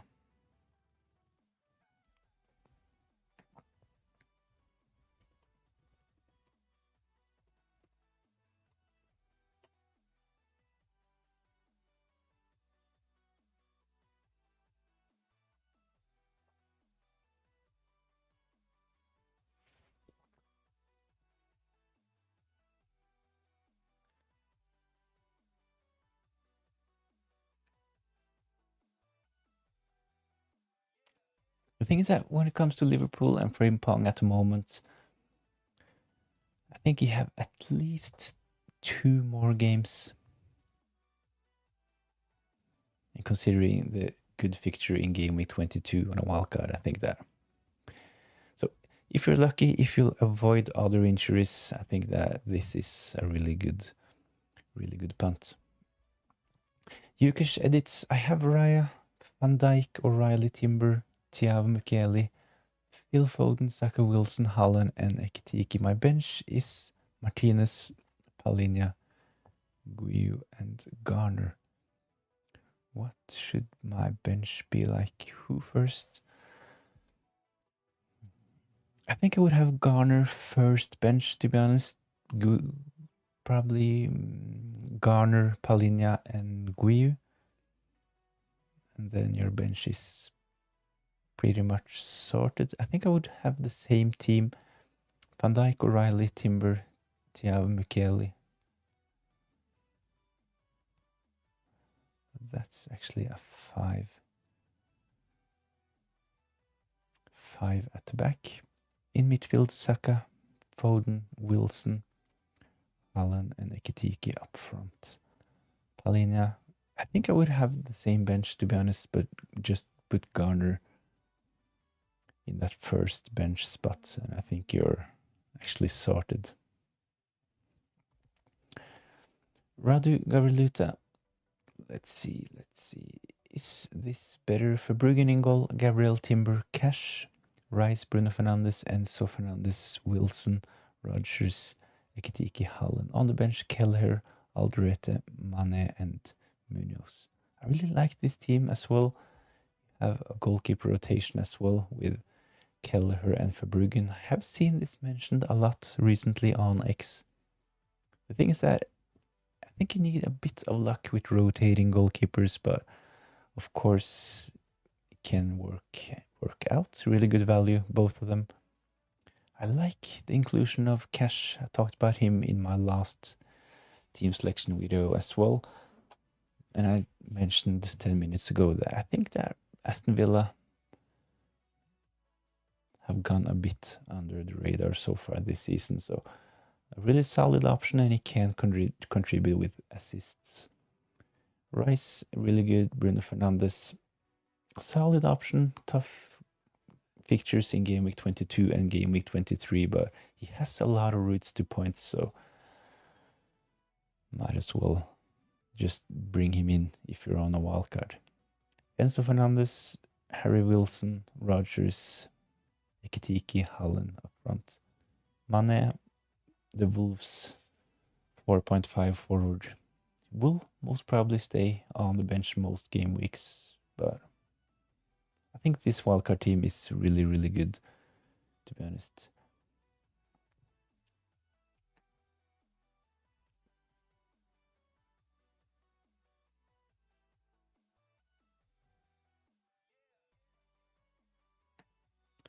Play Anderson or Tarkovsky. I think I would be tempted to play Anderson, to be honest.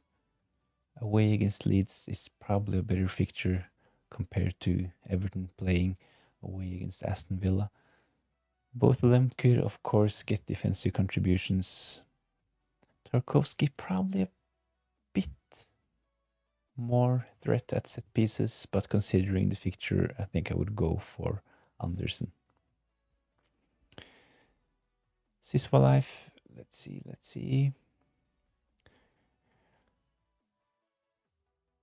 Aronson at Leeds playing alongside Calvert-Lewin and listed as a midfielder. Worth bringing in.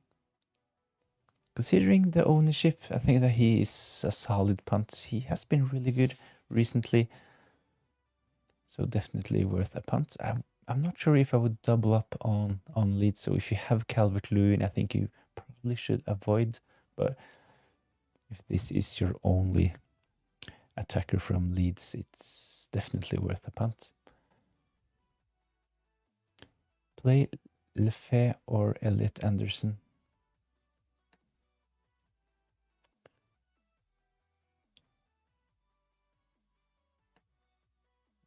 I think I would prefer starting Lefebvre. I know he missed the penalty in game week 21, but might potentially take the next one as well. Probably not after that cheeky Panenka. Adam Chopin, hi. Thanks for joining in. Mr. Audioslave, Rosenio reportedly likes Santos. You would assume he would have to play Caicedo and Cole Palmer. Difficult to predict how the starting lineup will affect Enzo Fernandez. I'm going to wait for a game or two. I'm leaning towards this as well. So I'm actually leaning towards picking Rodgers for my last midfield spot. So this is my team at the moment. Let's just reset and I'll show you my transfer plans real quick. So I have Dorgu. He was always a short-term punt, so Dorgu will be sold to make room for Gabriel. I already have a triple up on Arsenal, so I will have to sell one of my Arsenal players, and Saka is the one that will be sold, and this will give me 7.8 for a replacement. I have thought about bringing in Enzo Fernandez, but I kind of agree with Mr. Audioslave. I think that there are some uncertainties about Chelsea. Sorry. There are some uncertainties when it comes to Chelsea, new manager. Would you play Cole Palmer or Wilson? So if you have Cole Palmer, I think I definitely would play him. It would be really, really annoying if you benched Cole Palmer and he did well at that price. So both really good options. You must have a really strong team if you're considering to bench Harry Wilson or Cole Palmer, but out of the two, I think I would start Cole Palmer. Don't you think I should put Palhinha because he's playing West Ham at home and Garner playing Everton away?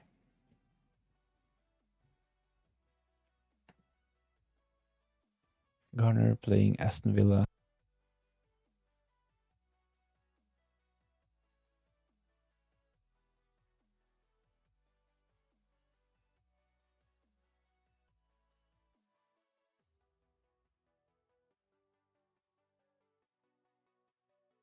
I don't really think that Palhinha is that great when it comes to FPL. Of course, he can pick up defensive contributions, but is he actually nailed on for Spurs these days?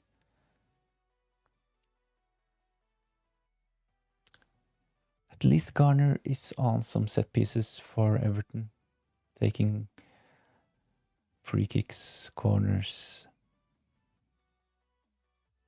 Of course, if you have a feeling that Palhinha will do well, you should definitely put him ahead of Palhinha. I'm sorry, if you think that Palhinha is a good option for gameweek22, you should definitely put him ahead of Garner. But my gut is telling me that Garner potentially is a better option.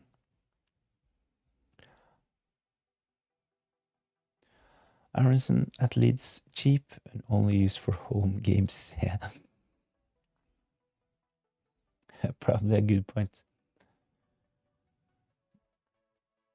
So in conclusion, do I wildcard? I think you should pull the trigger Radu Gavriliuta. It sounds like you really want to play the wildcard. You're not satisfied with your team.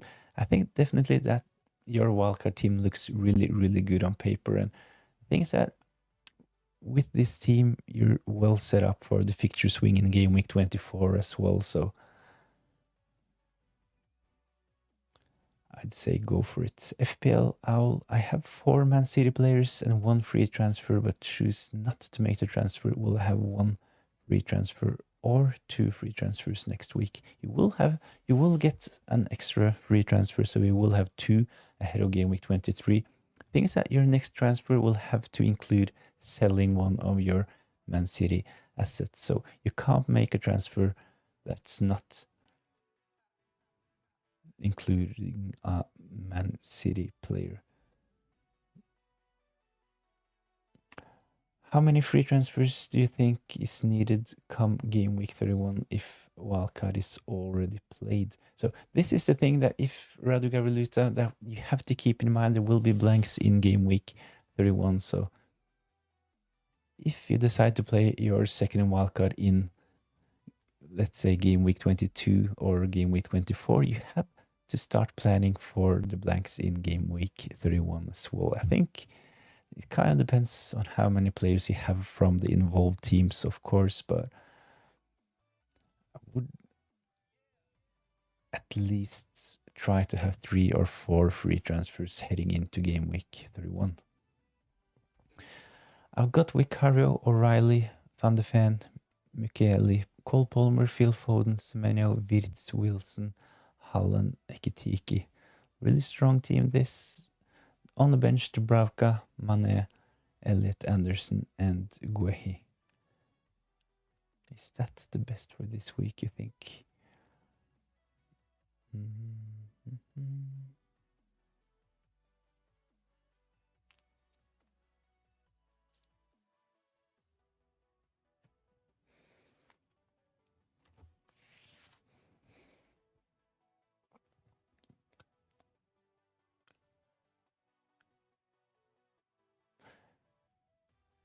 Yeah, I'm sorry, but in your other question, you had Wilson or Cole Palmer. So with this team, I would definitely play both Harry Wilson and Cole Palmer. Elliot Anderson on the bench, Mane on the bench. Guehi should definitely be on the bench. I don't expect Guehi to play in game week 22, so I definitely think that this is the best team for you in game week 22. Mane, Elliot Anderson, and Guehi on the bench. Start Cole Palmer and start Harry Wilson. Let's see. Second question, is Gabriel essential?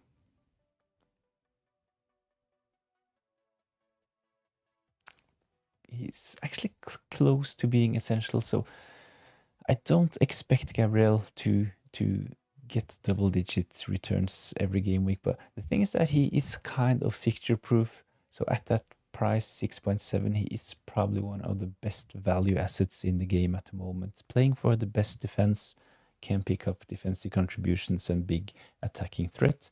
Bonus magnet as well, so at 6.7, even though his price has gone up, I still think that Gabriel is really, really good value. The thing is that with Arsenal, we saw that in game week 21, they kept a clean sheet against Liverpool. A lot of teams have double Arsenal defense. They will continue picking up clean sheets most definitely, so your rank will take a hit every time Arsenal keep a clean sheet if you don't have Gabriel, in my opinion. So it's not essential, but actually he's close to being essential at this point.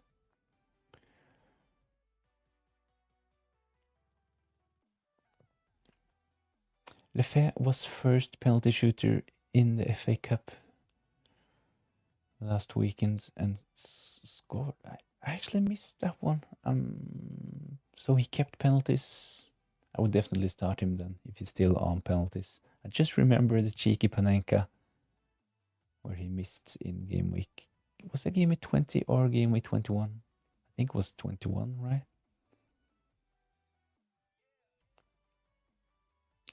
Josh Grant, Gakpo or Wirtz or Soboslai as a 2-week punt.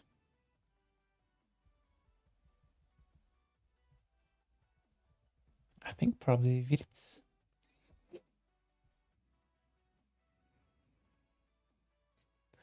Would be my preferred option out of the 3. I think Gakpo is solid as well. So as you can see on the screen, I actually have a free spot in my midfield after selling Saka to make room for Gabriel. I have actually considered to bring in Gakpo. I have 7.8 million. Enzo Fernandez, he is the favorite in the poll. Go vote in the poll if you haven't done so. Enzo Fernandez 48, Rodgers 24, Tavernier 12, and other 15. So at the moment, I'm actually leaning towards bringing in Rodgers, to be honest, but Enzo is still an option. Garner might be on penalties until NGI is back.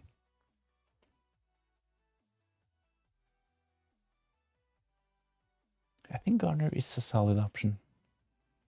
Differential 5.2 nailed on to start on some set pieces. Potentially, as Matthias says in the chat as well, potentially on penalties as well. Would you not sell Foden and buy Fernandes? Is that Bruno Fernandes, Man United, or Enzo Fernandes, the Chelsea midfielder? So my plan is actually to just keep Phil Foden a couple of game weeks and bring in Bruno Fernandes in game week 24. The reason is that Man United have some tough games coming up in game week 22 and game week 23 as well. All right, thanks for the help. I really appreciate it, and I subbed because you helped me a lot. So thanks a lot for subscribing. That's really, really appreciated. I think it's 3,280 something subscribers. That's really, really good. Is Bruno Guimaraes okay? Captain pick? It's definitely a punt. I'm not sure if Bruno Guimaraes would be the best captain option. Of course, the fixture is solid playing against Wolves, but Wolves, they have actually looked a bit better recently. I will put some stats on the screen. Give me a minute. I actually, for my team selection video ahead of game week 22, I had a look at some captain options. And I had a look at Anthony Gordon and the fixture against Wolves. I was actually a bit surprised when I saw Wolves' defensive stats. So this is actually the defensive stats from the last 4 game weeks. And as we can see, Wolves, they are actually... They have been pretty decent defensively in the last 4 games. They have kept 1 clean sheet, only conceded 4 goals, 5 big chances against them, 12 shots on target. And they are actually one of the best teams when it comes to expected goals conceded against them as well, with only 3.52. So captaining Bruno Guimaraes. So if you have decided to take a punt and go against Erling Haaland, I think there are better options than Bruno Guimaraes for game week 22. Thanks, Matthias. He missed the penalty in game week 21 and he scored in the FA Cup. Thanks. Why don't you consider Tavernier or Wilson? I have actually considered both of them. But really good options, really good value as well, of course, a bit cheaper compared to the other options. And Tavernier, he's actually included in the poll as well. 11% for Tavernier, 51 for Enzo Fernandes, 23 for Rodgers.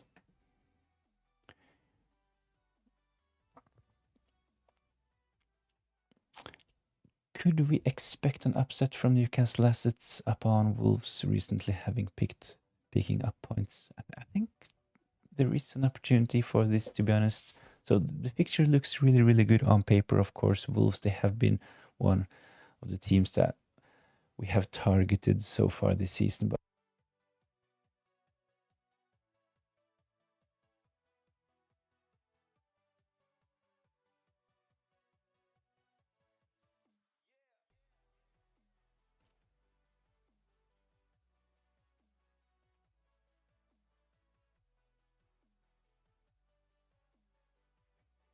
be aware, you will have 5 City players going forward.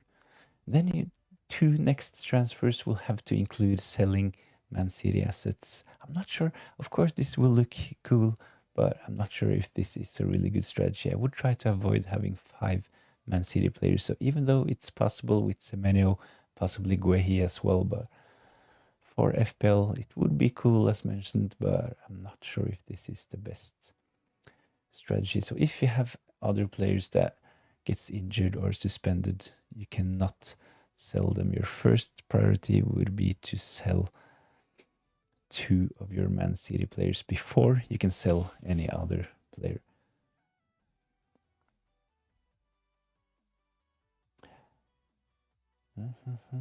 Yeah, I'm not going to make a transfer. See how many transfers I can get up to. I think if you have a solid team for game week 22, the best strategy is probably just to save. I'm really excited to have 5 City, spent 18 points over the last 5 weeks to get there.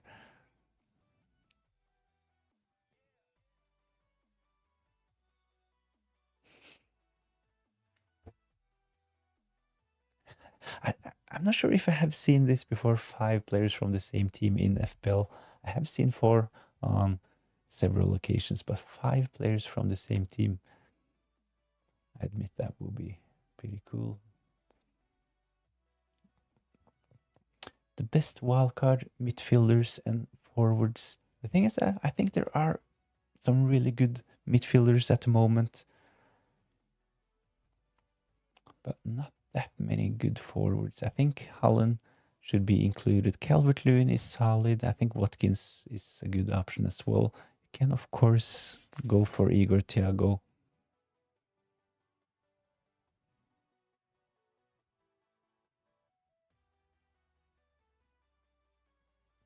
I have actually made a video about game week 22 wildcard options. So if you're interested, go watch that one as well.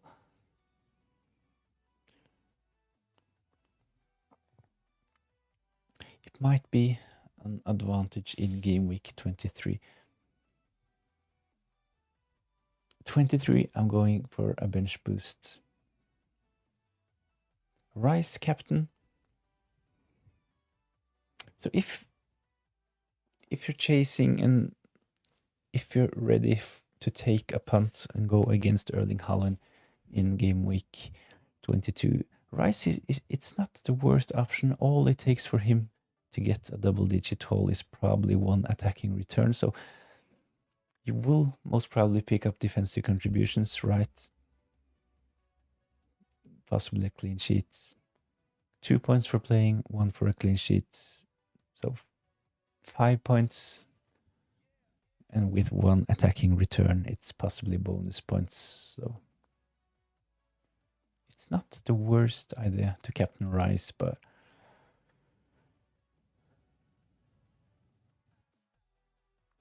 who is the best player for this game week only? I think I will be tempted to pick a Liverpool asset for this game week's best player. Potentially Ekitike, playing against Burnley. Viritz is another solid option. Gakpo as well.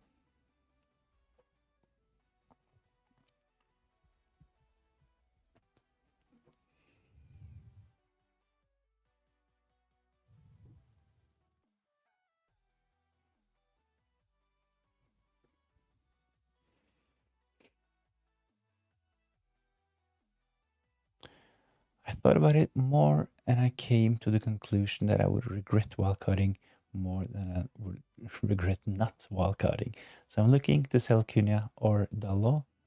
1.7. Who do I get?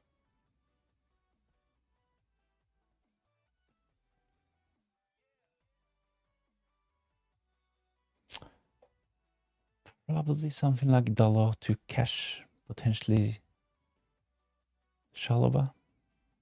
Agree with Sandri. Dalot to Chalobah.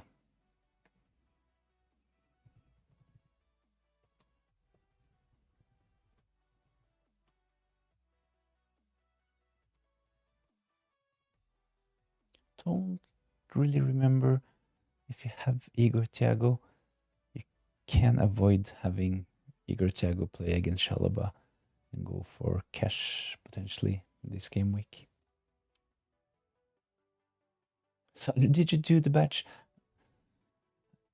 I haven't tried a second time. Let's see if I can make the badge thing work. So it's on points. Generate team badge.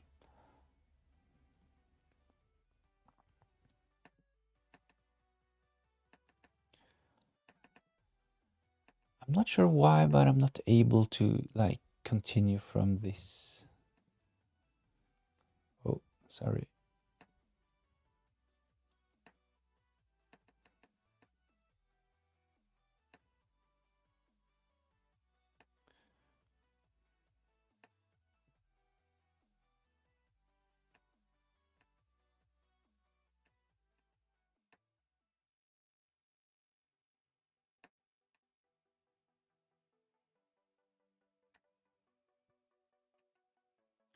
So Google won't let me log into my account, so I think I will have to do the batch thing some other time.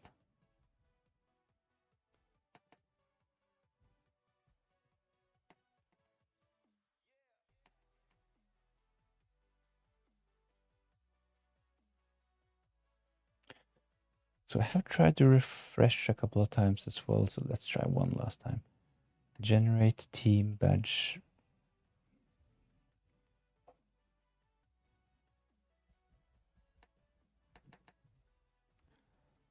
Sorry, we'll have to do this some other time. So this is my game week 21. Red arrow for me, 48 points. Not the best game week. Hopefully game week 22 will be better. I will sell Dorgu, bring in Gabriel. Saka will have to leave my team. At the moment I'm leaning towards Rodgers in.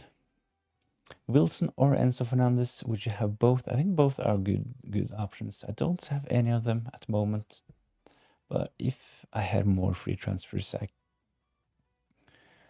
I'd rather have Enzo Fernandez and Wilson instead of Anthony Gordon.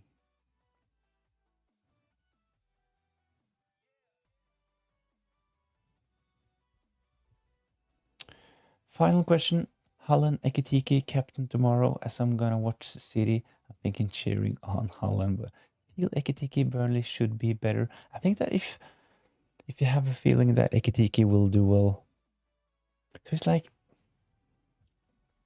when it comes to Erling Haaland captaincy, it's not like you will get that excited when he scores, right? Because his effective ownership will be close to 200, so it wouldn't matter that much if Erling Haaland does well against Man United. But Ekitike, on the other hand,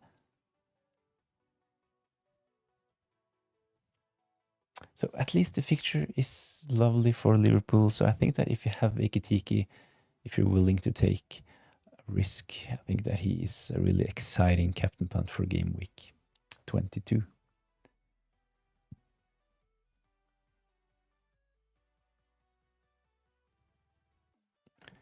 So I think that Tavernier potentially is another solid option in midfield. Almost set pieces for Bournemouth. So Semenyo, he has left the club, joined Man City. Kluivert is injured as well.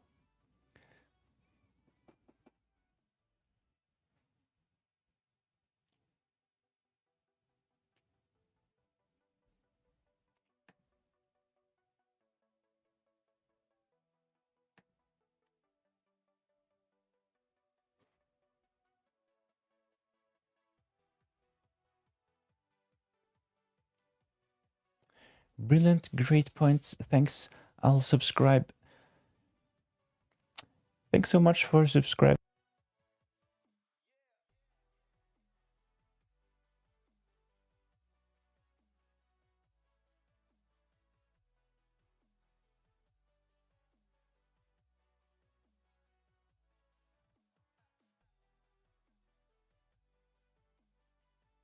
I kind of agree. It's a bit up in the air how Bournemouth will play without Semenyo, of course. He has been really vital for their team. I think it's a couple of teams and players that's probably a wait and see. I think Chelsea assets at the moment can wait a couple of game weeks before bringing in players like Enzo Fernandez to see how they line up. They have solid fixtures the next couple of game weeks, but from game week 24, Chelsea have really, really good fixtures. So I think for my own team, I will probably bring in Gabriel and Rogers and consider something like Phil Foden to Bruno Fernandes and Anthony Gordon to Enzo Fernandez in game week 24. At least this is like my early thoughts ahead of the next couple of game weeks. I will probably just, let's have a quick look. 54% for Enzo Fernandez, Rogers 23, Tavernier 10. So I'm getting a bit bad conscious for going against the poll once again. Enzo Fernandez, he is the winner of this poll, most probably 54%, but I'm leaning towards bringing in Rogers. Thoughts on Gordon? So I actually brought in Gordon in game week 18 as my Bruno Fernandes replacement. It has been a bit frustrating owning Anthony Gordon, to be honest. Especially seeing that Bruno Guimaraes has outscored him by like 20 points in the last 3 game weeks. The thing is that they actually got a penalty in game week. Was it game week 20 or game week 21? And Anthony Gordon, he is the first choice penalty taker for Newcastle, but he was subbed off. The thing is that he's not a 90 minutes man at the moment, so I wouldn't recommend bringing Anthony Gordon in. So I will probably sell him in game week 24 as mentioned.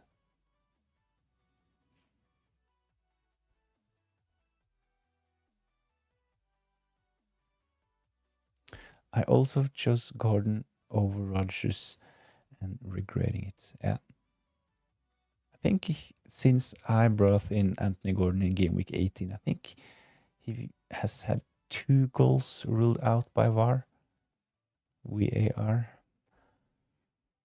I'm going Tavernier just because of the ownership percent. Let's get some differentials. Join me.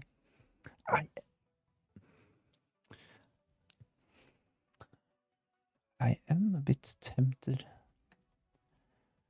Maybe I should just 5.5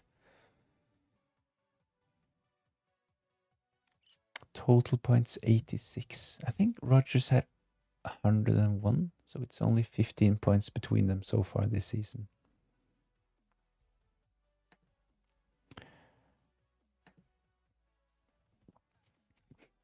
So in game week 22, Bournemouth, they play against Brighton away, then have Liverpool at home and Wolves away in game week 24.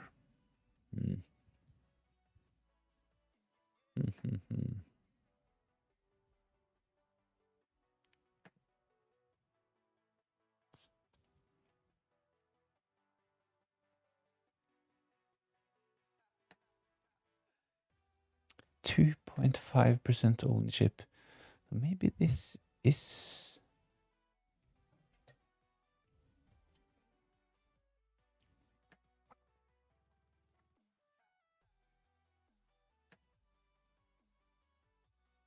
Maybe this is the transfer for me this game week. So things that I started this stream with a plan on going for Enzo Fernandez. I changed my mind to Rogers.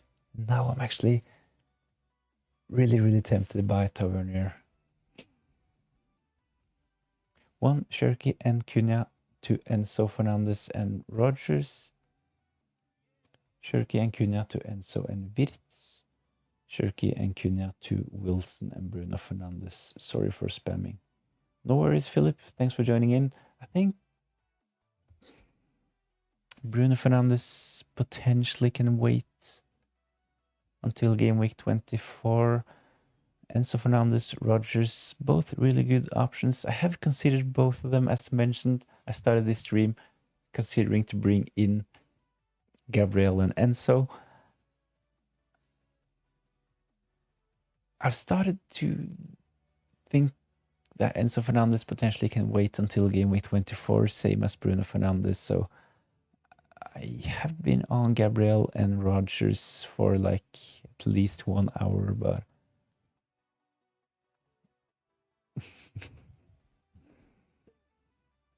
I think I like the first option best, to be honest. Cherky, Cunha to Enzo Fernandez and Rogers. Safe options, both of them, of course. Wirtz, a really good option for game week 22. I'm not really sure. He has done well recently.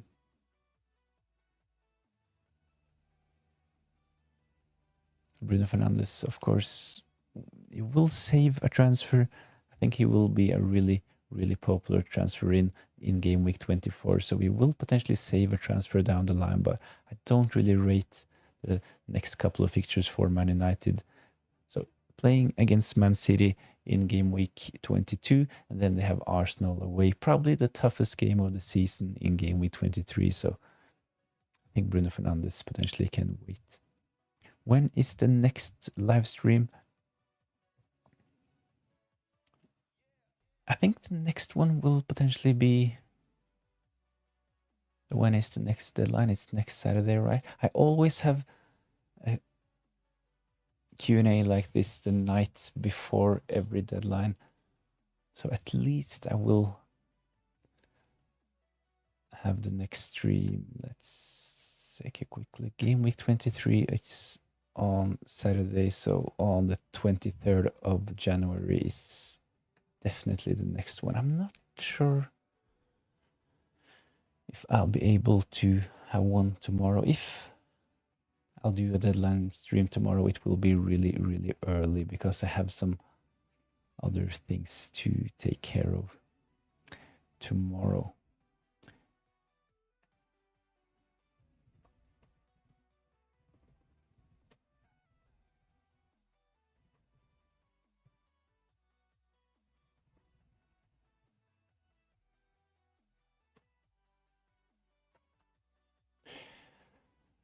Dubraka, Ruffs, Gabriel, Timber, Shalaba, Frimpong, Michele, Rice, Enzo Fernandez, Deveni, Wirtz, Bruno Fernandes, Ekitiki, Hallen, Mane. Lock it in. I think this looks really good. I like the Frimpong pick. Wirtz as well is in there, so triple up on Liverpool for the Burnley fixture. Bruno Fernandes already in. Mane, solid 4.5 bench fodder. Ekitiki, Hallen up front. Deveni, solid fodder as well. He has actually looked great for Crystal Palace. So is he 4.3?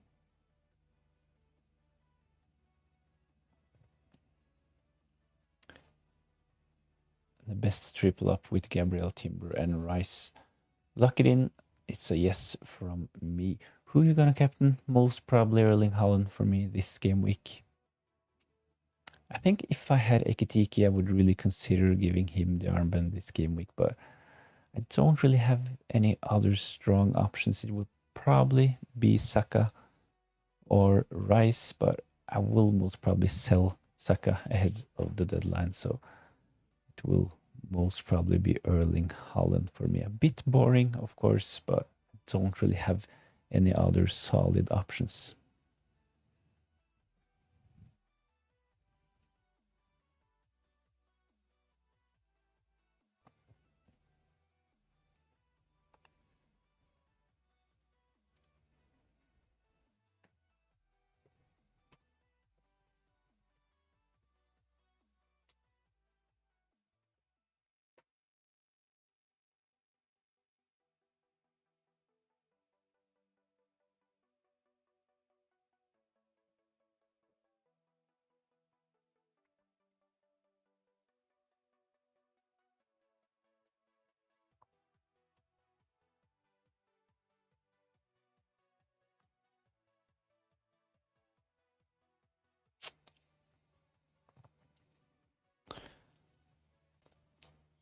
So the final decision for me, I have decided to sell Dorgu and bring in Gabriel. This forces me to sell Saka because I'm already triple up on Arsenal. So the last midfield spot, I have 7.8 million.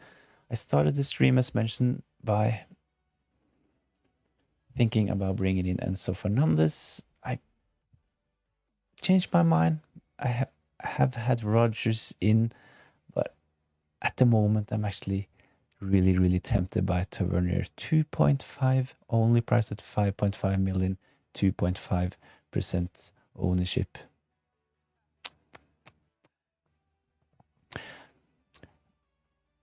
I've got it on Saka. I think I'm playing with my heart as a United fan. I don't necessarily think Saka is a bad option. Let me show you some stats real quick. Give me a minute.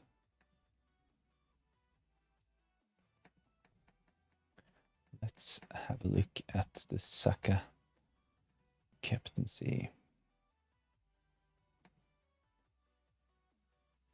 So these are the defensive stats. Nottingham Forest last 4 game weeks. They haven't kept any clean sheets, so 0 clean sheets for Nottingham Forest. They have conceded 8 goals, which is almost worst in the league. But when we take a look at big chances and shots on target conceded, they haven't actually done that bad. So 9 big chances conceded, 15 shots on target conceded, and they have an expected goal of 5.25. So I think Nottingham Forest, they have probably been a bit unlucky conceding 8 goals, but I definitely think that this is a good fixture for Arsenal. So if you have Saka, he is actually worth a punt for captaincy. And this is kind of strange saying this because I will most probably sell Saka this game week. I don't want to bother with this pep roulette, even though I think that might be a good play as well. Definitely, the thing is that it can be really frustrating if you get it wrong, right? But of course you can, if you really nail it, it can be really, potentially really good as well. Any thoughts on Minte starts? I think he will start after the comments from Hörsler on the press conference today. I think that Minte probably is ready to start in game week 22. Same with Welbeck. I think both of them potentially will start and play in game week 22. How many minutes? Of course, we're not sure. I think they are both kind of minutes risks and will see limited minutes. So if they start, they will potentially play 60 to 70 minutes. It hurts to sell Thiago. Got him at 6.1. I have actually considered to sell Thiago myself this game week.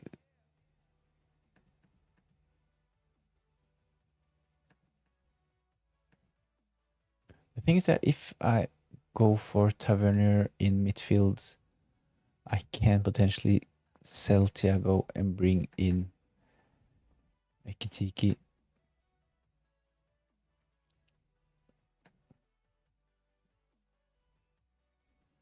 Do something like this.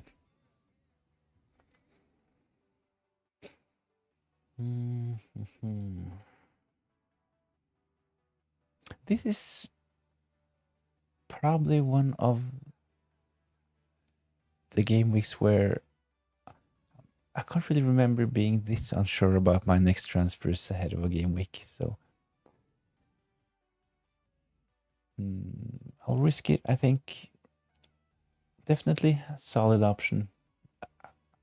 I'm kind of hoping that Saka will not explode in game week 22, but it would be typical FPL, right? I have had Saka for a while and he hasn't really delivered as expected, but would be really typical if he decides to deliver double-digit hauls the game week where I sell him. Then I got a benching problem. Minte, Shirky, or Thiago first bench. Probably Minte. Still, even if he starts think I would put Shirky and Igor Thiago ahead of him this game week. You could sell Foden. My plan is actually to keep Phil Foden, give him a couple of more game weeks, and then do Phil Foden to Bruno Fernandes in game week 24. How much do let's see, how much what you have earned on a player weigh in if you hold them? It kind of depends on the plan with the player. So if I have a plan of bringing the same player in, it's the value I have tied in that player probably plays a role, but not that much, to be honest. I think especially in the second half of the season, it's more about points and information. So I think that building team value in the first half of the season is probably a good idea, but second half of the season, I don't really care that much about team value, to be honest, because essentially it doesn't really have that much to say. It's like if you're playing your wildcard, let's say in game week 31 for the blank, if you have poor team value, it's like you have to go for Chalobah instead of Cucurella.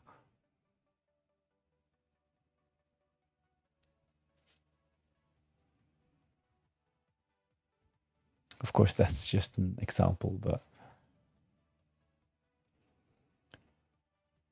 Forest were tight against Man City. They could limit Arsenal to a few chances. Yeah, they have been a bit better recently. I had some stats on the screen. As we can see, they have actually been a bit unlucky, conceding 8 goals, which is 19th worst in the league.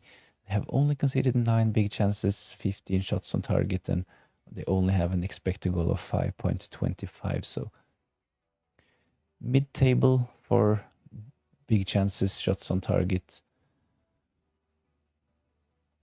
But they haven't kept any clean sheets.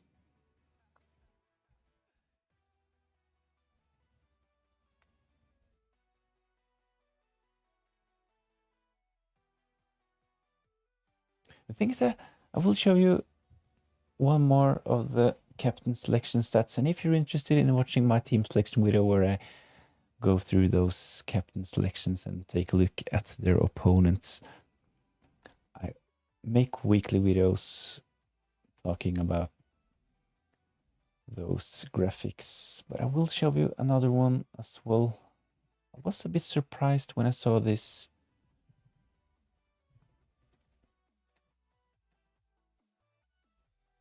Man United, they have actually been solid recently. The thing is that we're not really sure how Man United will line up. Forward.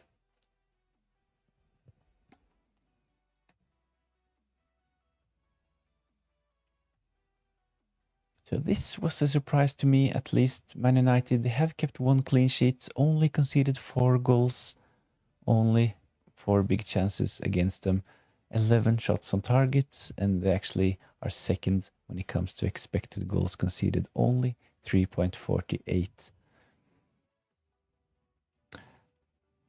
I'm not sure how much value we can put into those stats, because we know that 2 of those games are Amorim, one of them is Fletcher.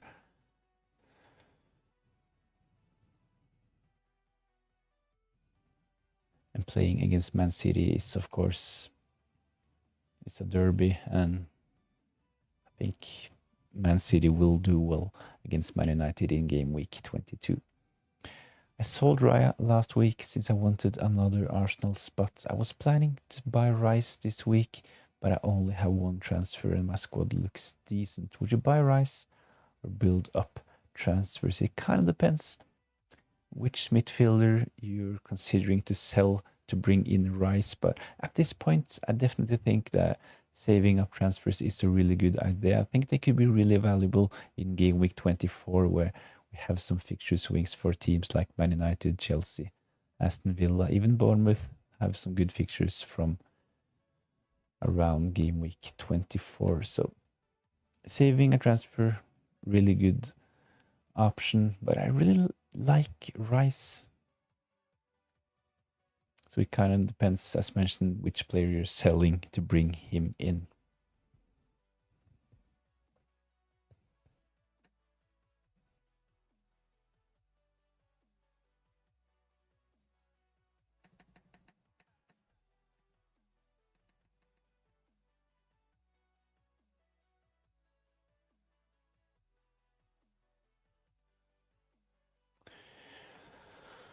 We'll probably just keep Igor Thiago.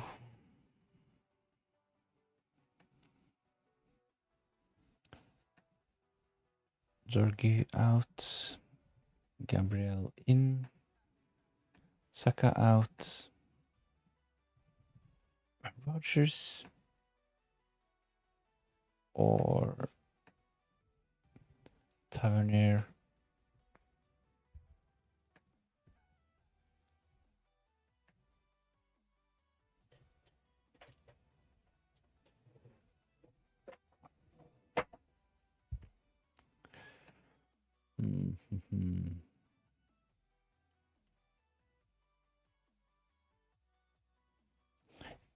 It would be selling Cunha. I don't want to feel like I sold Raya for no reason. So if you have Cunha, if you sold Raya last game week to bring in Rice, I think Cunha to Rice this game week is a really good option, to be honest. Lambi27, hi, thanks for joining in.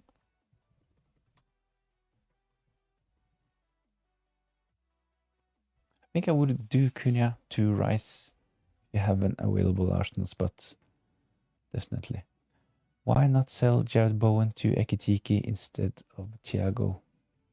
Things that why I considered to sell Igor Thiago is because their fixtures will be a bit tougher going forward, and the fact that if I sell Thiago this game week, I will avoid having Thiago play against my goalkeeper Sanchez. So since game week 19, the plan was always to sell Igor Thiago this game week. But of course, hat-trick in game week 20, did well in game week 21 as well. So it's a bit harder for me to sell Thiago. He is actually the most transferred in player ahead of game week 22 as well. Edo, thanks for the help. No worries. Best of luck for game week 22. Is Wilson also an option?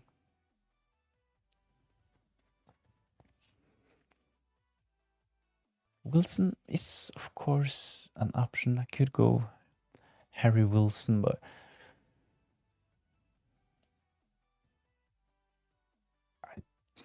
he has been in really good form, of course, but I'm not that excited by Harry Wilson at the moment. I think 2.5 owned Tavernier at that price point is more exciting at the moment. I could go Gakpo as well for that last spot in midfield.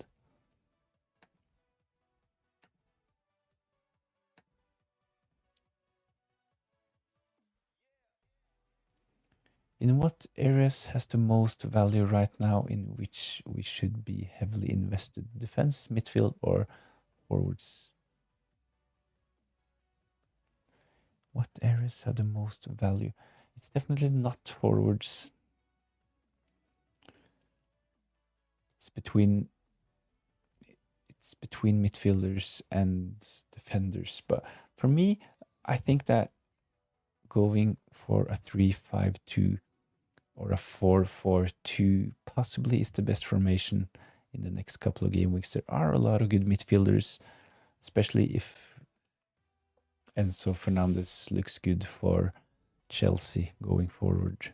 We will most probably want Bruno Fernandes as well in game week 24 and onwards. So Rodgers, Enzo Fernandez, Bruno Fernandes, Tavernier, Rice should be in as well. So It's probably midfield at the moment.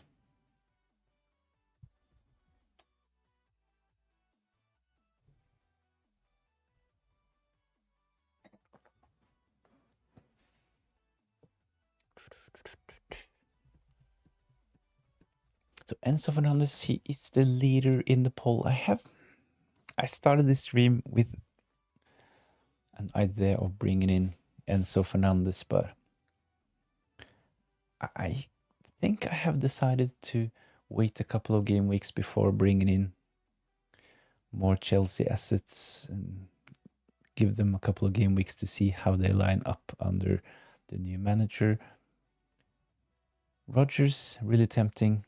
Tavernier is really tempting as well.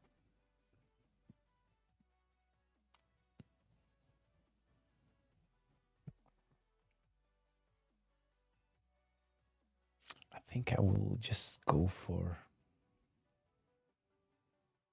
I think it's actually really hard. Rodgers, safe option, of course.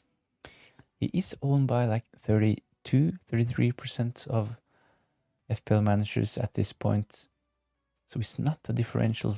It's more like a safe option that will most probably tick over and deliver. Tavernier, really exciting, only priced at 5.5, only selected by 2.5%. Will let me upgrade in other areas of my team as well. I can, of course, do something like Gabriel in. I can potentially sell Jared Bowen as well. Anthony Gordon can be sold. Phil Foden.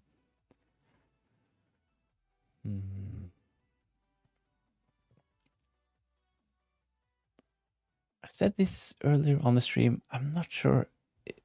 This is probably the game week where I'm most insecure about my own transfers ahead of a game week. So I'm pretty set on bringing in Gabriel for Dorgu. I have to sell Saka to free up an Arsenal spot for Gabriel, but that last midfield spot, I think is really hard to decide which midfielder I should bring in. Enzo Fernandez, as mentioned, he is the favorite in the poll. 51%, Rodgers 25%, Tavernier 15%, and the other category has 9% of the votes. Thank you for sharing your thoughts. No worries. Thank you for joining in. Thanks for the question. I think it's a really good question in has the most value right now. I think this is a good question when it comes to trying to make the most of the budget. What is holding me back with Ekitike for Thiago is minutes. Yeah, it's like Ekitike. He missed game week 20, right? And missed game week 21 as well. Correct me if I'm wrong, but he was back in the cup. I think he played with like 20 minutes, got a goal and assists.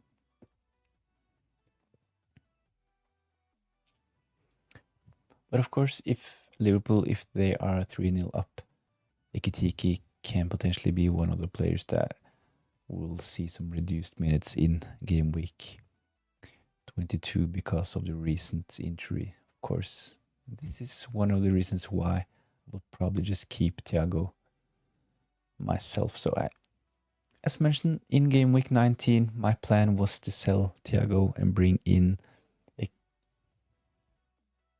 Ekitike this game week, but one of the reasons for this was actually to avoid having Igor Thiago playing against my goalkeeper Sanchez, but considering the form for Thiago in the last couple of game weeks, I will probably just keep him.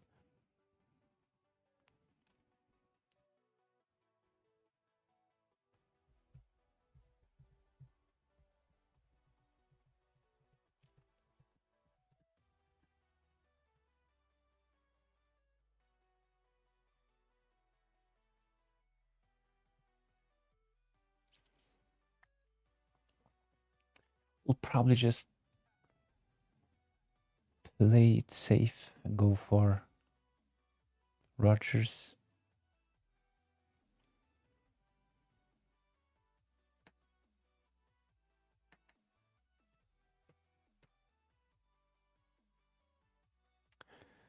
$7.7.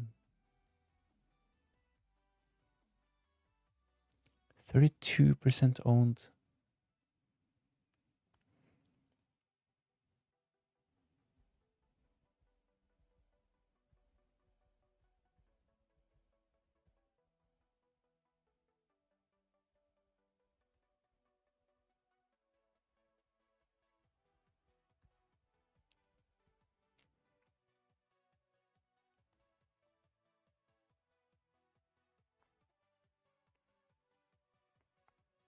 The thing is that when I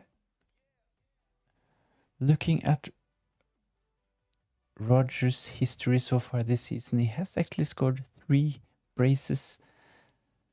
So that's 45 of his 101 points from only 3 game weeks. Will he continue scoring braces? I'm not really expecting him to be honest. Everton at home, Newcastle away, not the best fixture in game week 23. Brentford at home is okay in game week 24. Bournemouth away, game week 25. So okay fixtures for Aston Villa.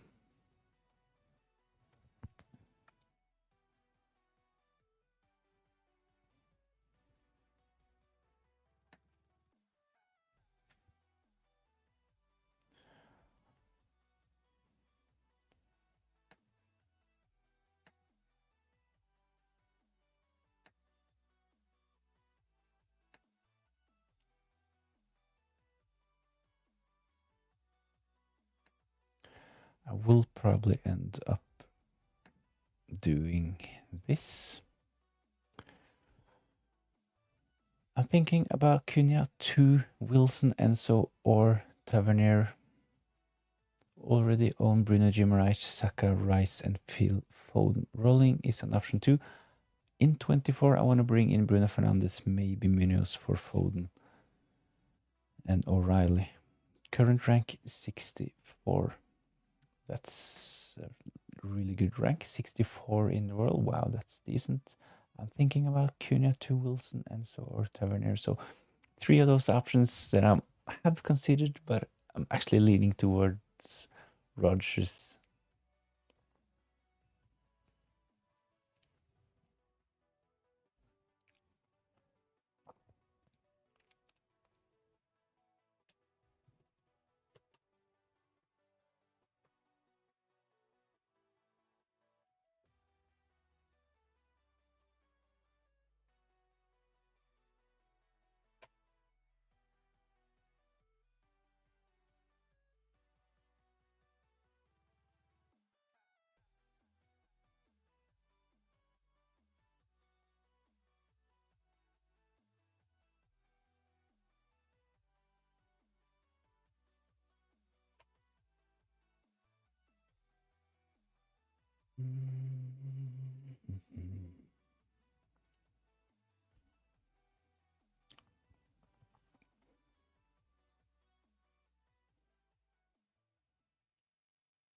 So I'm close to just confirming those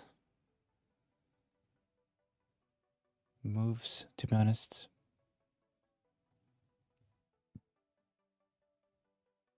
Dorgu to Gabriel, Saka to Roger. I think that Gabriel, he might go up in price tonight. Will be a bit annoying having to buy him for 0.1 more. Any Spurs assets you like for a 2-week punt? Savi maybe, if he's on pens with Richarlison out. He would definitely be one of the options I would consider, especially in midfield. Xavi Simons. I think Pedro Porro is a punt as well if you need a defender.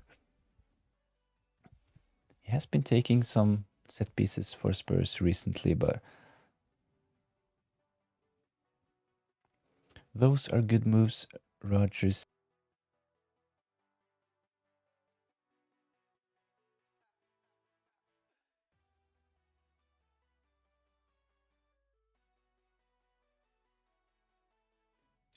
Why Rodgers over other options?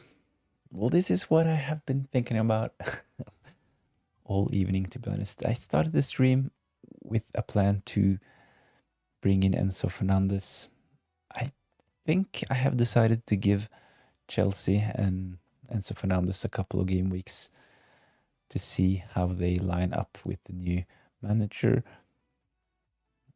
Tavernier is a solid punt at 5.5, but I have 7.8 million available. Rodgers is probably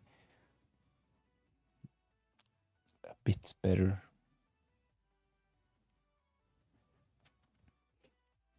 Do you have Declan Rice? Yes. Sorry. I have Declan Rice in at the moment, so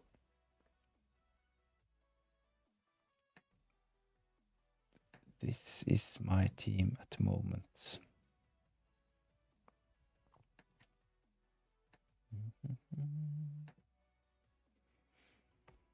So Gabriel, in that spot, I actually have Dorgu, so I'm selling Dorgu. I'm selling Saka.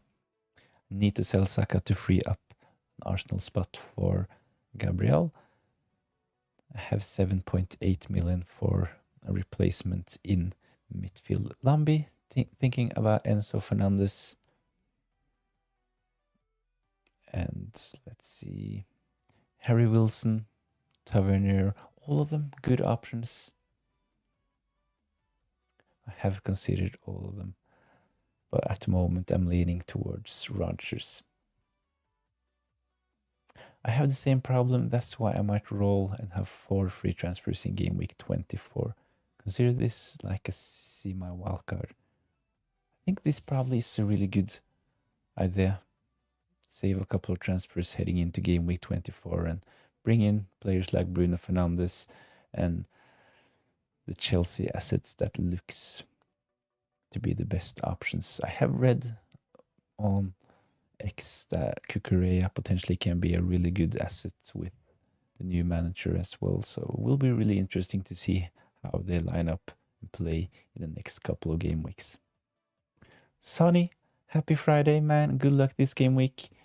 Happy Friday and best of luck for game week 22. Thanks for joining in.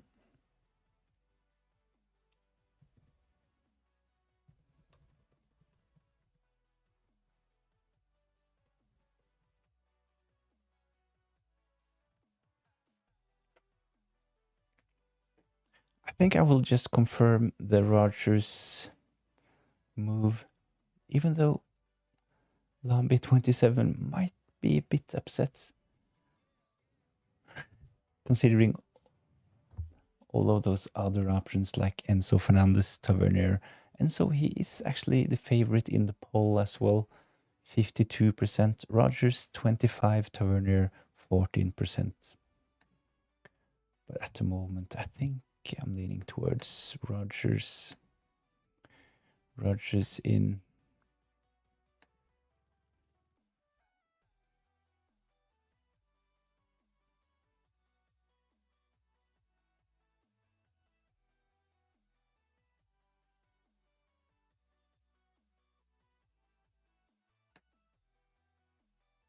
Oops.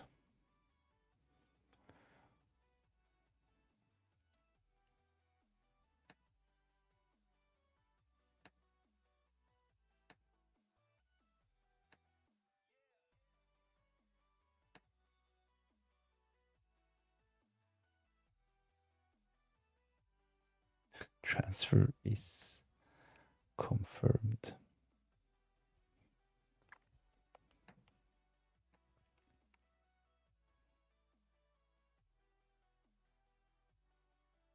My transfer is confirmed. I have brought in Gabriel. I have sold Saka.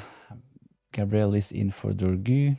Rodgers is in for Saka. So hopefully Rodgers can do something against Everton in game week 22. Good evening, mate, from Nixie. Thanks for joining in, Nixie. How are you? I have 3 United players, 2 City players, and Guehi, should I use my free hit?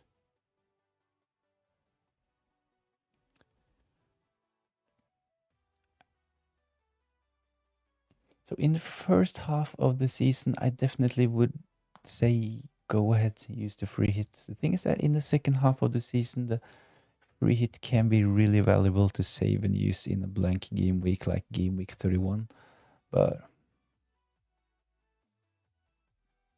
having 5 players in that fixture, and we know at this point that Guehi, he will not start, he will not play for Crystal Palace this game week because of the transfer to Man City. So I would be really tempted to play the free hit.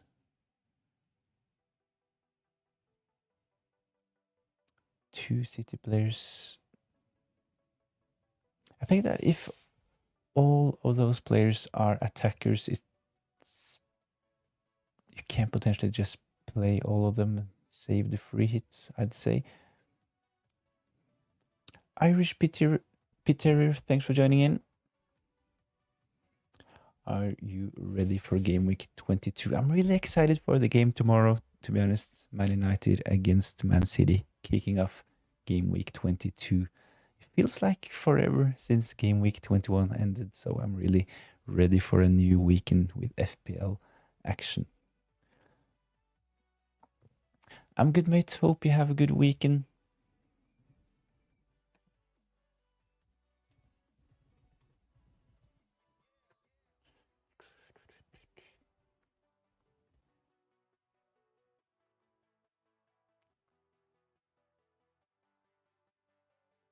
Thanks all for joining in. This has been a really good stream. I have made my transfers. I have been like changing Werner back to Rodgers, and I ended up bringing in Rodgers this game week. So I sold Orgu to bring in Gabriel.